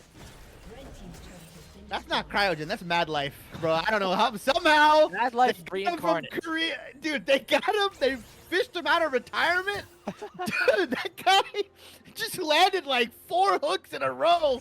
I told you, in this this, team. this man's Thresh. It's Yeah, different. it's When I think of Dude, Cryogen, from like the time that he spent in the qualifiers, albeit brief, in the 2023 season, the first thing that I think of is Thresh, and this is why. Yeah, he's kind of cracked. On full item build as well. I mean, that's kind of rare for a support. As we are 35 minutes into the game. Team Calculus kind of having some struggles that we have seen a lot of tier 3 teams have, and a lot of players that don't have a ton of competitive experience just dragging the game out a little longer than it needs to be, right? Not using the Baron efficiently, not able to set up their lanes efficiently, and that's definitely going to be something that these guys work on. But other than that, like, that's really my only nitpick for this team.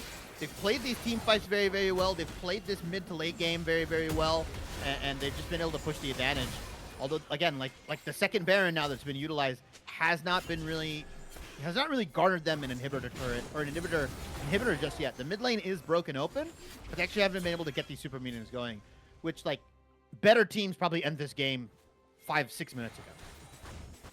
That's true, as we are 35 minutes into this one. However, still very much in an advantageous state. Our Team Calculus is Oh yeah. don't have a ton going, ton to do right now, other than just siege in the mid lane, siege in the bottom lane, find another hook. Arrow. Or sorry, another arrow onto Scary Jerry. Yes, satchel charge away. Mid lane inhibitor has respawned, so Darkwing Team Calculus going to secure that one. Cryogen just continuing to throw out these hooks, force people to be aware and to be scared of the threat that this Thresh can provide. Now, the siege continues back towards the bottom lane. Another hook does connect, but it's not going to matter all too much. And the siege will continue once more with another wave crashing. It's tough to siege into Ziggs, right? You really do need that Baron. They are getting just, like, minor chip damage onto this mid lane turret. It's either going to be a massive hook from Cryo onto, like, Samikin or Scary Jerry. If not, then they can't really kind of bust this turret open down in the bot side as Scary Jerry with a nearly infinite mana pool, it seems like. We'll say, every wave, that's another couple of withers that go down. And finally, looks like Crimson will be forced to fight. If first is Samikin pick up the kill, but both supports will be traded immediately. Against the Crystal Arrow onto Scary Jerry. As Sushi is popping off in this team fight, he's got a triple, he's got a quadra. Only Will is alive. It'll be a pentakill in for Sushi, as it'll be Team Calculus marching it in, taking the second game of this first block of the Combine. And it's all about Sushi, the qualifier king, on his Ash pick in game 2. a summoner has Massive pentakill, and when he's allowed room to breathe, he finally is allowed to take a pentakill here. Team Calculus just head and shoulders looking like the better team here. From game 1 into game 2, the improvements came in, like they were just team fighting very, very well. I mean, just a massive, massive jump for some of these guys, especially because we haven't seen them in the tier 2. We haven't really get to see them play against some of these guys. And the fact that they're showing up against some of the best talent that tier 2 has to offer, that's the crazy thing here, is both Darkwings and Sushi top of the damage leaderboards for their respective teams here. And just honestly, like, these two guys hard carrying these fights. Along with Cryogen, right? Along with Cryo. I think this bot lane is the story of this block so far. Sushi and Cryogen. Sushi from the qualifiers, Cryogen from being a sub with FlyQuest in the summer split. Both having incredible performances over these last couple of games. You think of Scary Jerry, who was first team All-Pro last split. You think of Kim Down, who has been a very solid support, who has seen a ton of growth and development over his last 2 years with Team Liquid. But they weren't able to match up to this team. It seems like Sushi and Cryo, even from minute 1, though maybe some of the kills didn't go their way early in the first matchup, they are putting the pressure onto this veteran bottom lane. They are not scared of this moment. They are really taking advantage, and they're playing some very, very good League of Legends.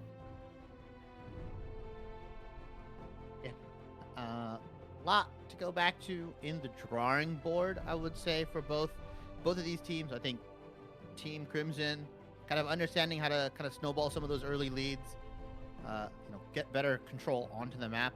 On the side of Team Calculus, like I said, my only nitpick for them is that I feel like it took a little longer than it should have to end the game. Granted, they were fighting into an Ari and a Ziggs, but they had 2 Barons where they didn't use it as effectively as I thought they would. So, albeit Sushi and Cryogen just playing really, really well, I think both of these teams are going to come into this third game, this final game of the block here, with a lot of things to improve on. Both coaches probably have a lot to say. And I want to kind of see maybe Scary Jerry and Kim down on something more carry orientated. I want to see Scary Jerry on a carry. That's all I ask, because he's played the Jhin, he's played the Ziggs. He's earned it. Yeah, give him a Zeri, give him like a Painfully. Jinx, give him something. I want to see how Sushi and Cryogen look when they have to play against like full power Scary Jerry. Yeah, I will say, he's fearless, and we're not going to be able to see Jerry on the Jhin or the Ziggs again for this final game. And even though Team Calculus won those first 2 matchups, this is still going to be a 3-block. We're still going to see this final game. We're going to step aside for a few minutes as these teams will VOD review, learn a little bit about some of the things that happened in that game before we come back for our last game of this first block.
And they say I have a grim sense of humor.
Welcome back, everybody. We are here with the final game of this first block here at the side of Path2Pro Combine. My name is Grapes, joined alongside Shibby. We have had two very fun games, both won by Team Calculus, as they are back on the red side to close things out for this final game. Just a reminder, make sure you stay tuned to this stream for the next block of games that'll be starting in a little bit. A lot of fun players also will be a part of that one. I'm just taking a look right now.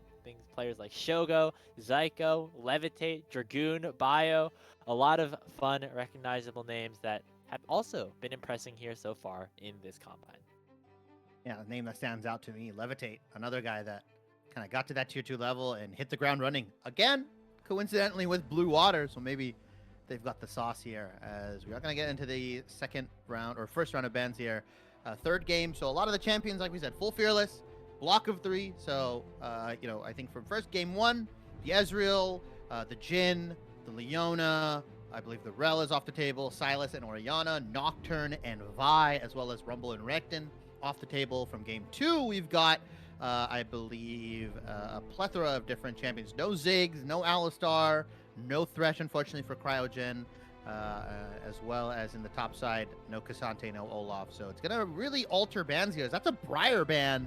Yeah, I was about to say, have we seen a Briar? I'm going to actually check our little stat sheet right here. Yeah, that's interesting. That's a champion that's going to get banned away. And a champion that's going to be let through, Corki, as well as the Skarner. Corki, one of those crazy bot lane champions. At least I've been seeing in the AD carry role. We'll see if it ends up getting piloted in mid lane again here, but AD carry Corki is the new wave right now. Taking a look right now, we have seen 2 Briar bans in this combine. Both of them also on a team with Darkwings, which is interesting. I don't know exactly who they were playing against because it's a different IGN than what their gamer tag is. We'll have to get some confirmation on that in a little bit. Maybe it's a bit of a pocket pick for one of these players, but the Corki, as you said, got some buffs. Feel like Azir Corki, as soon as Worlds ends, Riot's like, okay, we're going to buff these champions, give him some love again, but maybe a little bit too much love for Corki right now. He's been very, very powerful. I feel like he's been good the whole season. I don't know. I feel like I've seen enough Corki. I don't want to see any more of this champion, but that's going to get answered in response with 2 very strong picks. 2 picks that are remaining, right? Nautilus, one of the only kind of engaged supports left, unless Team 1 here decide to take on something of their own. So the Rel's not available. Remember, the Alistar, the Leona, and the Thresh are not available. So they have to do something like the Braum, potentially. Other engaged supports that are kind of like more niche. Maokai Galio, we've seen in the support role in some other leagues here. But they are going to take the Sejuani, pair that up potentially with the melee solo laner. Double melee solos is my preference. I personally don't like seeing Sejuani with like just one solo melee top laner or something like that. I feel like it's not as efficient here, but they're going to take the Rakan. So now Team 2 have the ability to pinch both mid lane and top lane pools. Assuming this Corki goes bottom lane. Whoa! Okay. Interesting. Wasn't expecting that, but the Darkwings Anivia is going to be locked in here as we head into our second phase of bans. I wonder, like, is this a Corki counter or something like that? I'm not too sure. We're gonna have to hear from some of the experts on that maybe later. I'm one of the experts. I'm just kidding. Well, what do you think, Shibby? What do you think? Well, so my extensive experience in the Anivia versus Corki matchup, I will say this: Anivia, one of those champions that is probably one of the best zoners when it comes to like her ability usage, right? Both her ultimate and her wall can really kind of disjoint fights. So if you've got this team comp that kind of wants to go in together, wants to follow up together, like Rakan, like Sejuani, A, that wall, but also B, that ultimate, can really kind of force you to be like, all right, we can't just like run into this because it's going to be a Leandry's most likely. I believe it's Leandry's, Roa, Archangels is the build somewhere along that. And so you can't just kind of run into that ultimate and ignore it, unfortunately. And the amount of damage that she can output with that ultimate being online, obviously with the E, the icicle that she throws, it nukes a lot of these individuals, right? Like the Corki, like the Rakan, who's not going to build super tanky here. And it also disjoints a lot of that engage. So I'm really interested in see how Darkwings pilots this champion, similar to Talia in the sense of it being a disruptor, but a lot more scale heavy. Like, you're not really a champion until 2-3 items. Yeah, so speaking of, we're seeing some early game or mid game slash late game hovers here for Sushi potentially. The Jinx maybe targeting more towards that later stage, which match the playstyle that Darkwings also would want. So potentially, I think that's locked in. I think that'll be a Jinx picked up here for Sushi, paired alongside that Nautilus for Cryogen. See what is response on the other side from Scary Jerry? Scary Jerry, of course, has been on a bit of the back foot in terms of his priority in terms of damage in this game, in this set of games so far. It's been the Ziggs and the Jin. So now gets an opportunity to do a little bit more playmaking with the Kaisa, as it'll be a blind Gwen for Quacker. See what Calculus has to answer in response. Yeah, this Gwen, interesting pick. It can rip through these tanks pretty easily. Also, immobility on the side of Anivia. I don't think that Garen gets locked in here, does it? I don't know. Maybe something else coming out from Dr. Calculus here, and it's gonna get locked in. Wow. Okay, This Garen. is like a very calculus-esque champion. You know, something that's gonna sit in the solo lane for a little bit, and then do one job very, very well, and that is nuking one person with Yep. their abilities. So Yeah, you flash in with the Q, the E, and then you just hit them with the Demacian Justice, and gonna do okay into the Gwen here. Gwen likes to obviously be in your face, likes to use the snip, but because she's so far forward in melee range, a lot of Garen's damage is gonna be able to get off here, right, with the spinning blade, and is able to kind of tank some of it out. And over longer extended laning phases, because Garen does have that passive that allows him to heal up. He kind of has like a mini Warmogs, I would say, in his kit. He's able to kind of like out sustain these laning phases, get out of dodge, and then come back in very, very quickly. Will be interesting to see if he opts in for Flash TP, or if he's gonna go like Ghost TP, Ghost Ignite, or Flash Ghost. A lot of the Garens have a lot of different summoner spell combinations you can go into here, as we do finally glowed into the actual tournament draft. But looking at these compositions, a lot of unique picks, probably forced by the fact that we are in Fearless.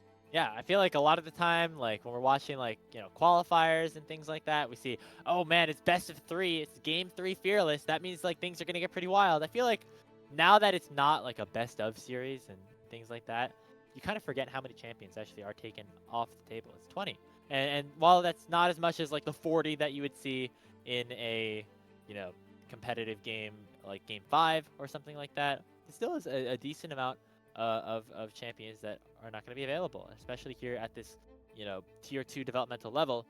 You're going to see people pull out things that they might not have otherwise done.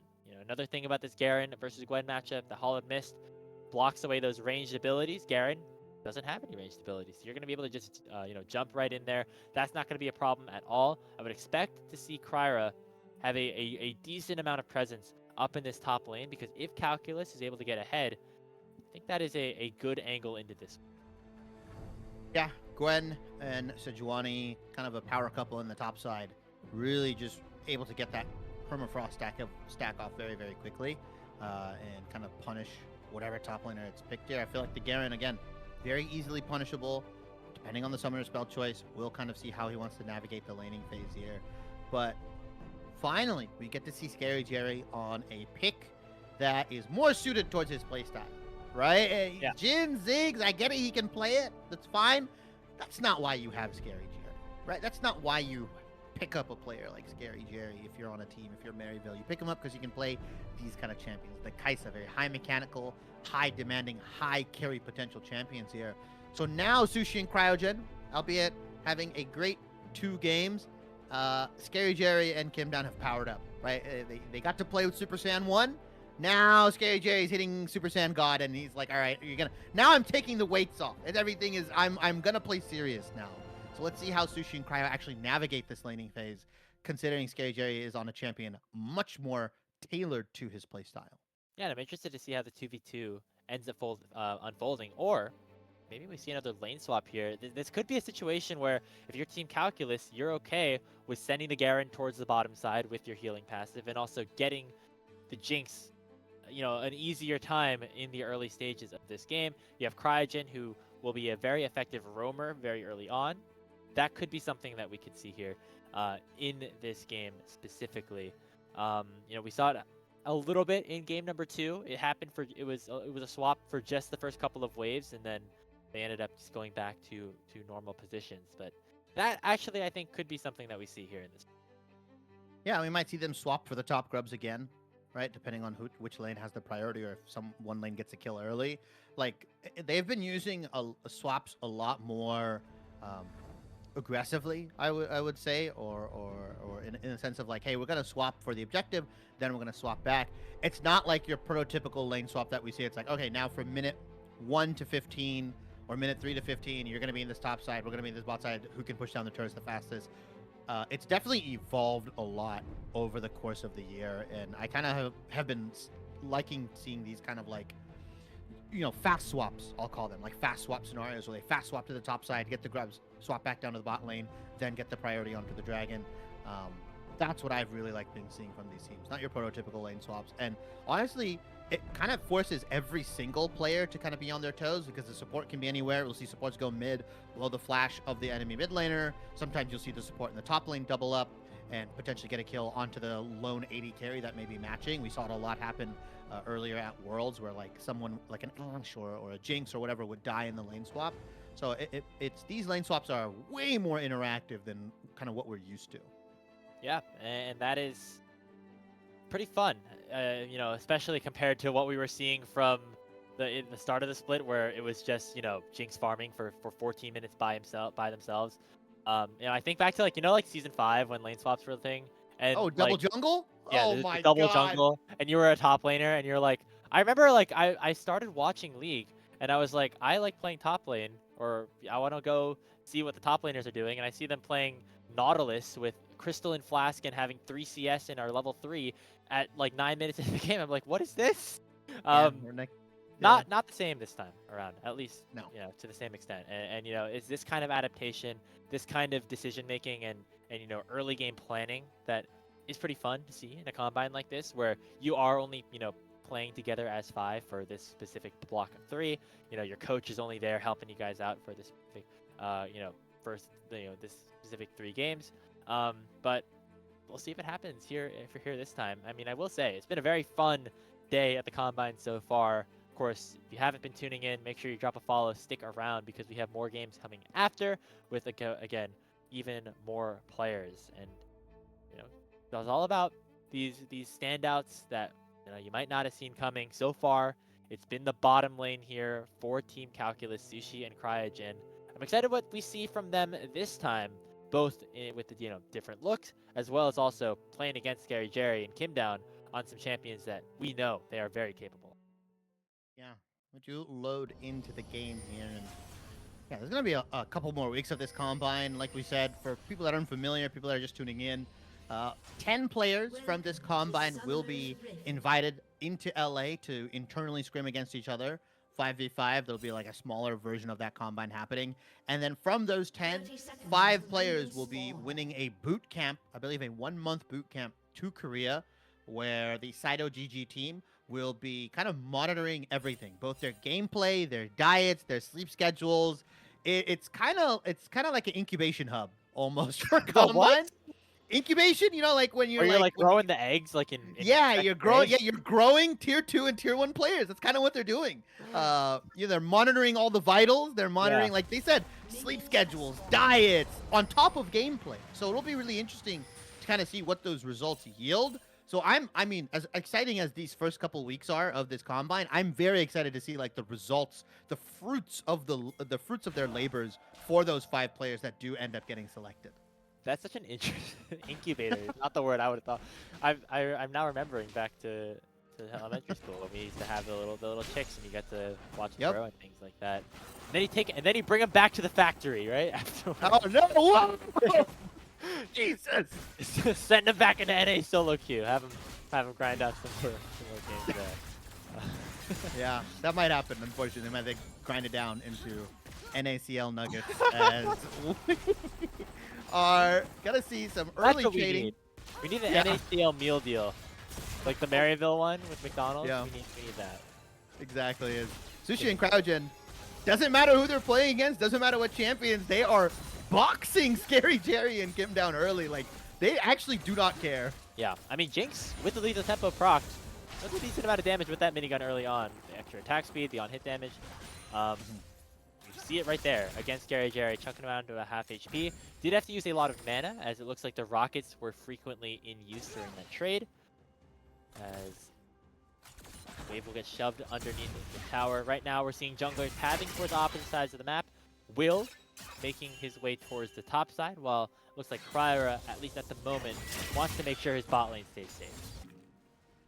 Yeah, there is a potential for like a scary dive that can happen. Scary Jerry and Kim down were able to execute on that. If you remember in game 1 with the Jinx or the Jin and the Rel, they were able to get a really early dive onto Sushi and Cryogen. But Kim down on something a lot more mobile. I think this is really good for him as well because he was kind of relegated to playing like all-in champions with the Rel and the Alistar, one way in, no way out. Whereas with this one, the Rakani can kind of hop in, hop out, be a lot more evasive and elusive here, which I think is going to serve better as just completely sidesteps that hook. Cryogen and Sushi, like I said, not being able to get the same success, but Samikin having lane Prio into the Anivia as well as Crimson actually end up getting a cheater recall off into Calculus. Not bad. So going to be able to have a little bit of an item advantage in this matchup that, you know, is not necessarily the best for the Gwen. But of course, that doesn't really become a factor until we get a little bit later on, once that all-in potential from Calculus really is there. Flash away from Cry. But Kim down just steps right into Flame Chompers and will fall without burning his flash. Once again, this young bot lane of Sushi and Cryogen have come to play, so Nautilus picking up first blood. Ignite, last tick ends up getting the kill there. Can't do too much about that, but you're definitely happy if you're Sushi and Cryogen here. Another big kill onto Kim down. Kim down's gonna look mid off of recall, or off of respawn actually. Both junglers have reset, and Skarner, one of those champions that never has a bad back, in my opinion. Right? You build into the hard steel. Yeah, you go hard steel, so you love sitting on the ruby crystals. As Calculus might be in some trouble. Goodness. Look at Crimson go. Forces the flash out of Calculus. One more snip would have been able to take him down. That's the thing about this Garen. You know, you can sustain the early game, but if you get bursted down 100-0 like that, not working out very well for him. Calculus will have to go back to base. Teleport. That's both summoners burned by Crimson. Yeah, and that's that item advantage that he's able to get. Wait a minute. This is an aggressive dive towards the bottom side. Jerry and Kim down trying to just get onto Sushi, who didn't have any mana, but did have both of his summoner spells, so ends up not doing much either way. Now we see Kryra for the dash outside of the map. Crimson does not have that dash, as you mentioned.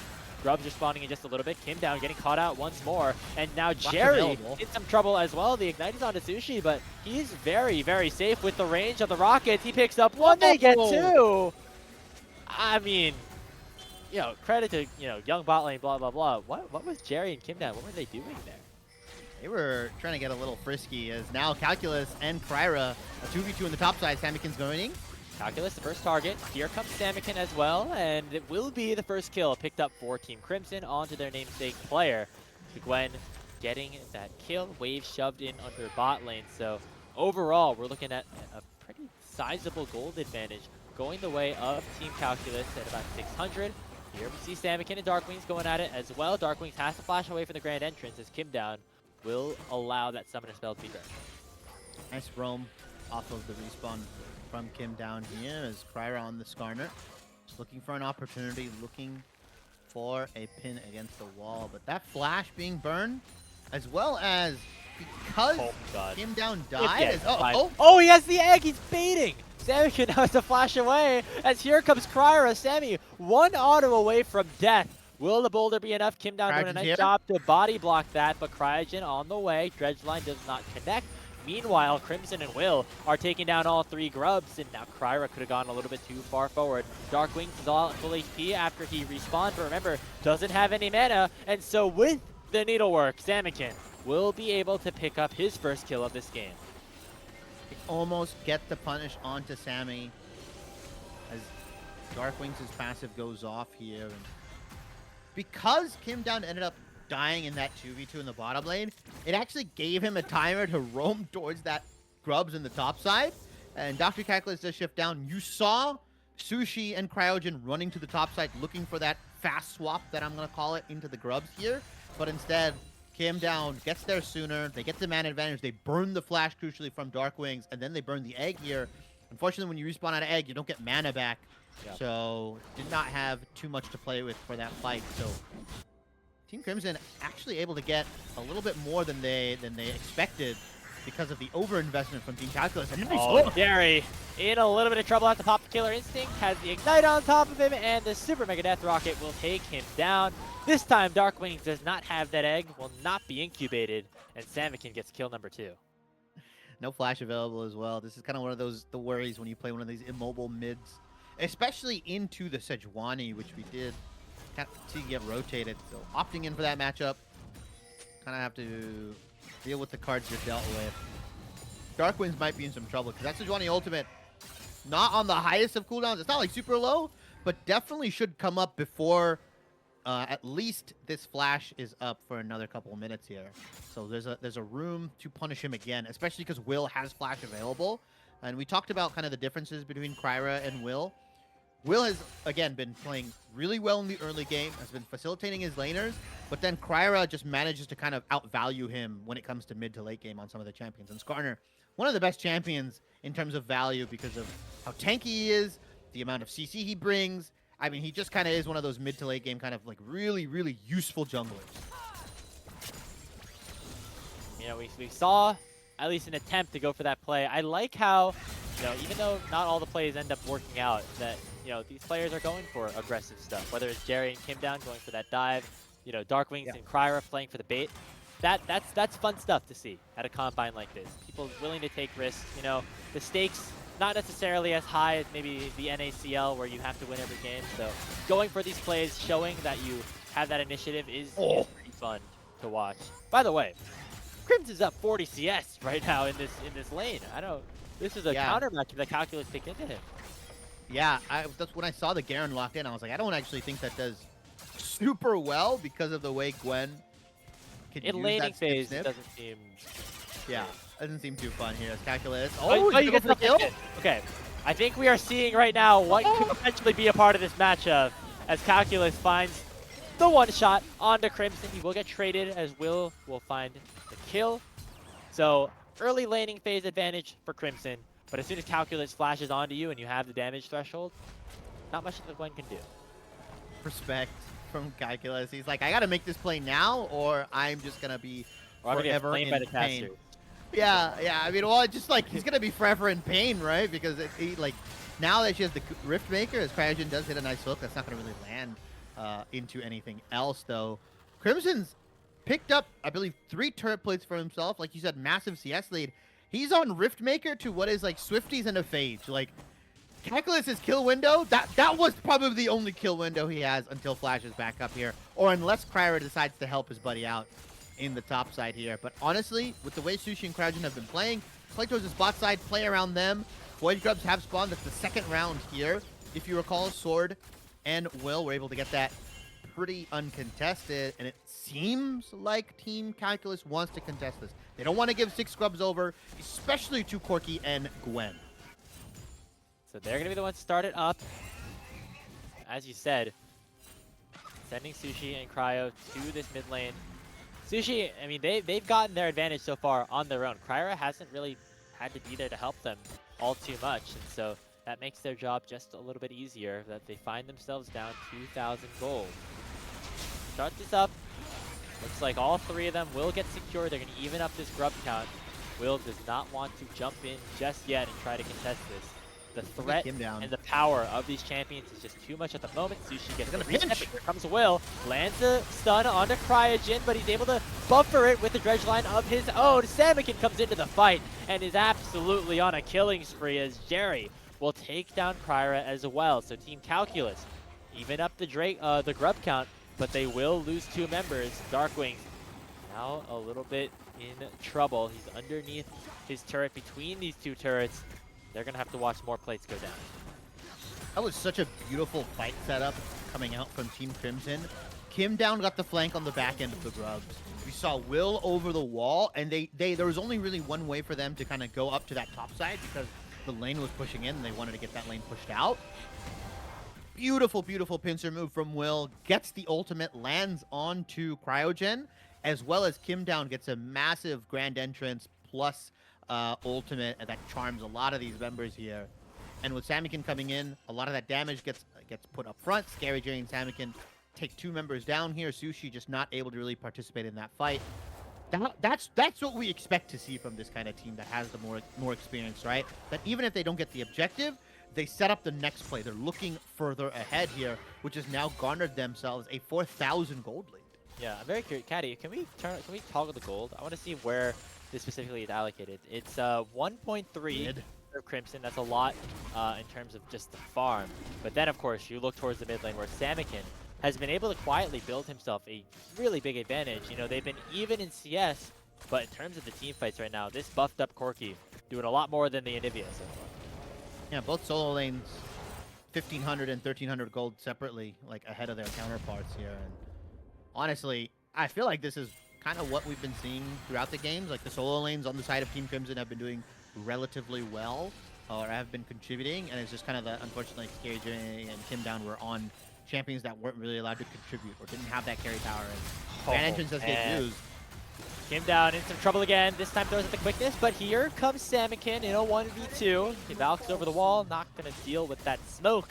And so it will be Sushi going up to 3-0-2.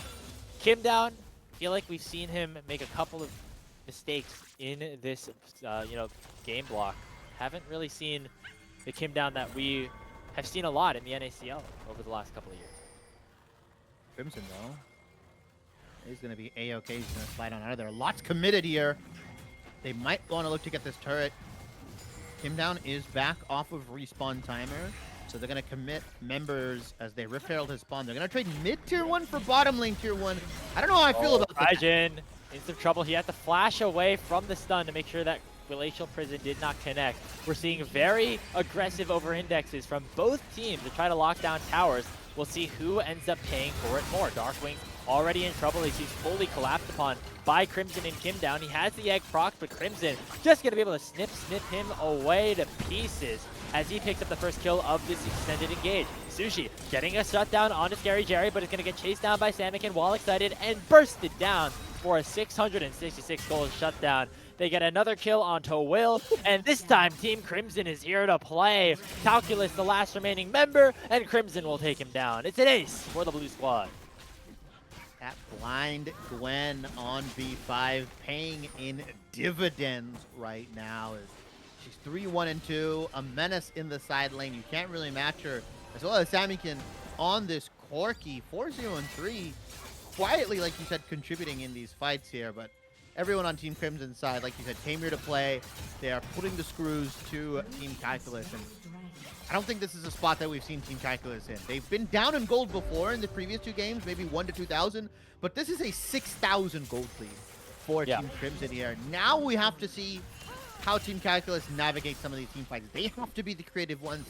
They've got to pick the unfair fights. They've got to make sure that they're trading gold appropriately across the map here because they're not so close in gold contention anymore. Yeah, you know, for the last couple of games, we've seen what Team Crimson's able to do, both while they're behind in the early game. Now we get to see, you know, what they're looking like while ahead. I mean, you know, actually, in game number 1, they were up 4,000 gold and ended up blowing that lead. So even though there are champions here with really good scaling, like the Gwen, the Corki, the Kaisa, you know, we've seen Team Calculus come back to deficits in this block specifically, in game 1. You have Sushi at 4-1-2. This is going to be a big test on him specifically as how hard he can carry a game on a pick that he is very, very powerful on. Yeah, he's going for that lethality jinx, I believe. Or is he actually going to go Collector into IE, which is going to give him some really big crit rockets, right, onto players like Samikin, onto Scary Jerry. But it feels like it's really hard to lock these guys down, especially if you're Skarner, right? Samikin has the Valkyrie away. Scary Jerry has the ability to reposition.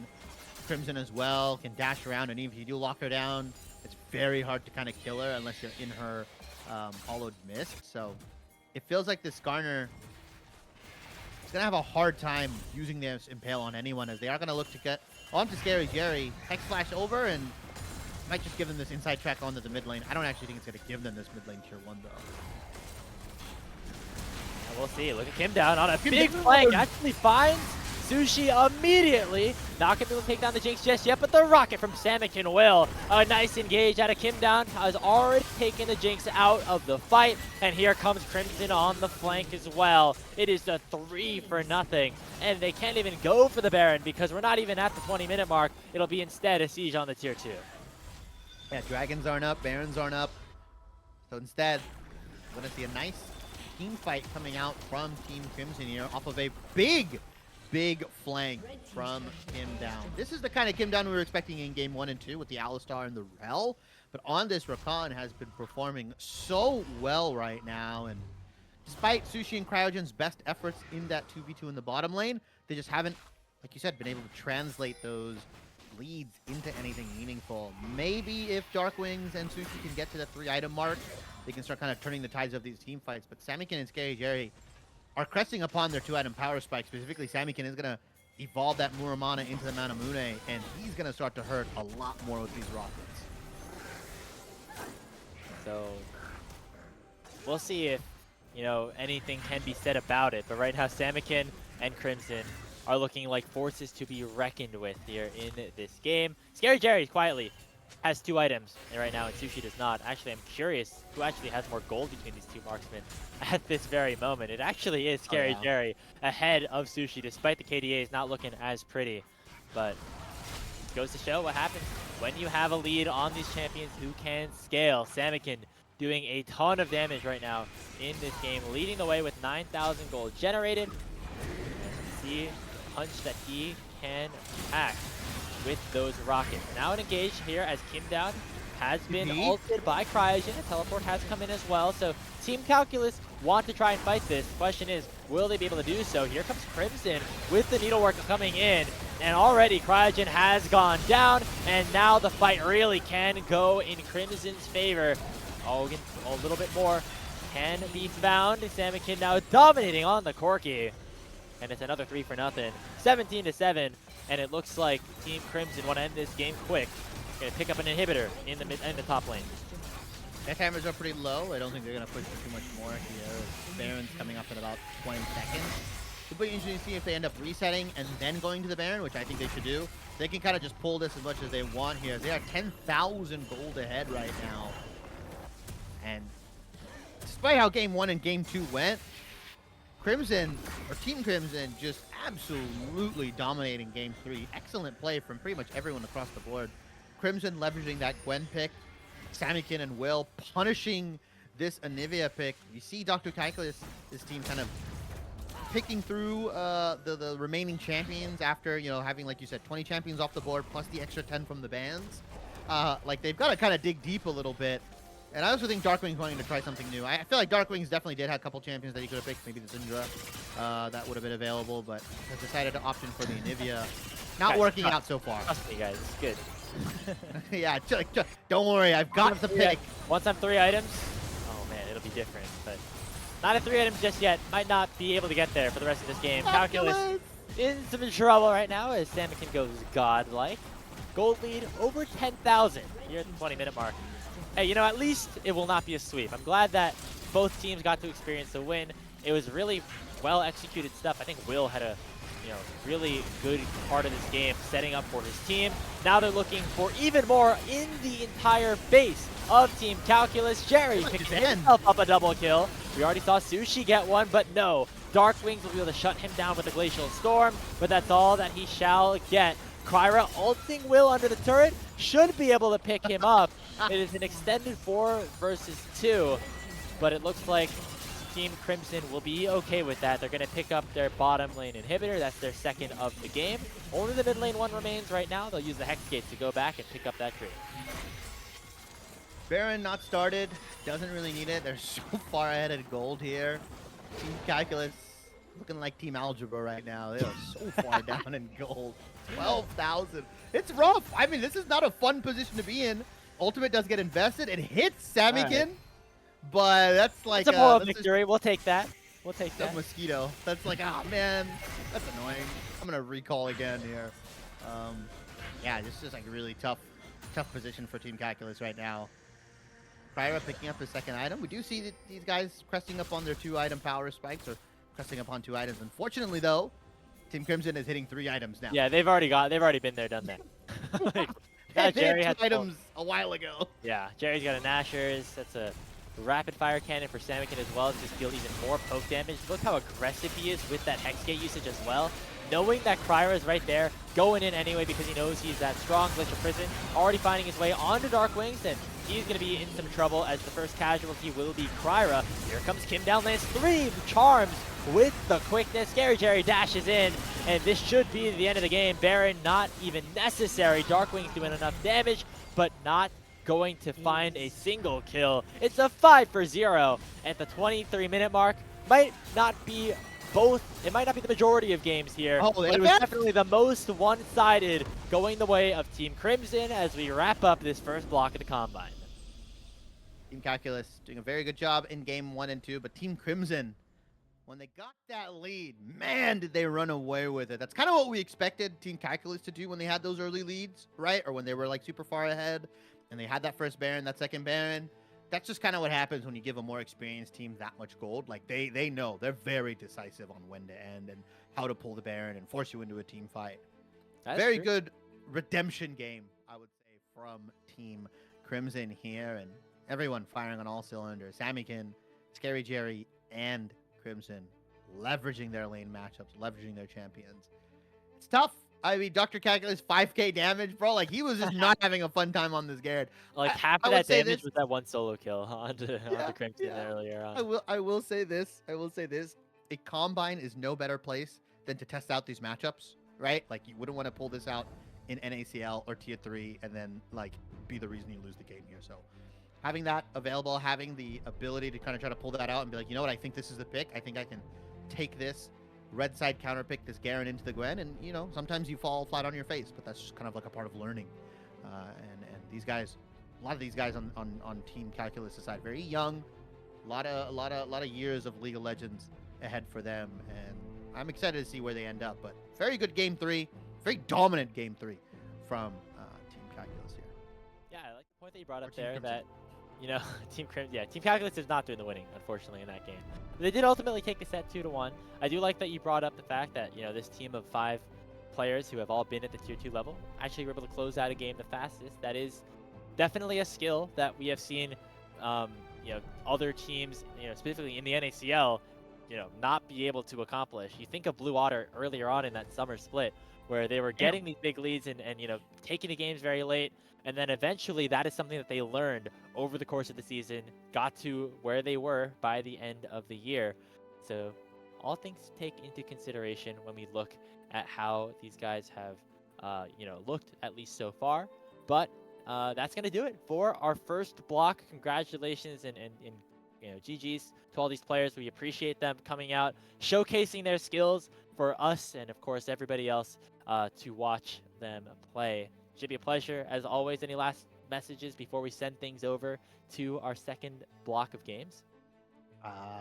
Super fun casting with you. Shout out to Parth and Sido GG, obviously, for putting this Combine together. Obviously, everybody that's watching this. I know there's Worlds. I know there's a lot more exciting League of Legends, but you guys might be seeing the next players that compete in Worlds 2029, 2030, potentially. 2025 or 26. Oh, yeah, maybe. Cryogen for sure. 2025. Guys Yeah. on my list. Hey, But, it all fun. could happen. You know, the meteoric rise of some of these players, you know, that we're seeing at Worlds right now is the same course that a lot of these guys are going to try and follow as, you know, they continue to work in this Combine, grind for that opportunity to work in that boot camp, whether it's in LA or Korea. So best of luck to these players as we are going to take a short break here on the Blue Otter Twitch channel. We will be back at 8 p.m. Eastern, 5 p.m. Pacific for a new block with new casters and some new players. We'll see you then.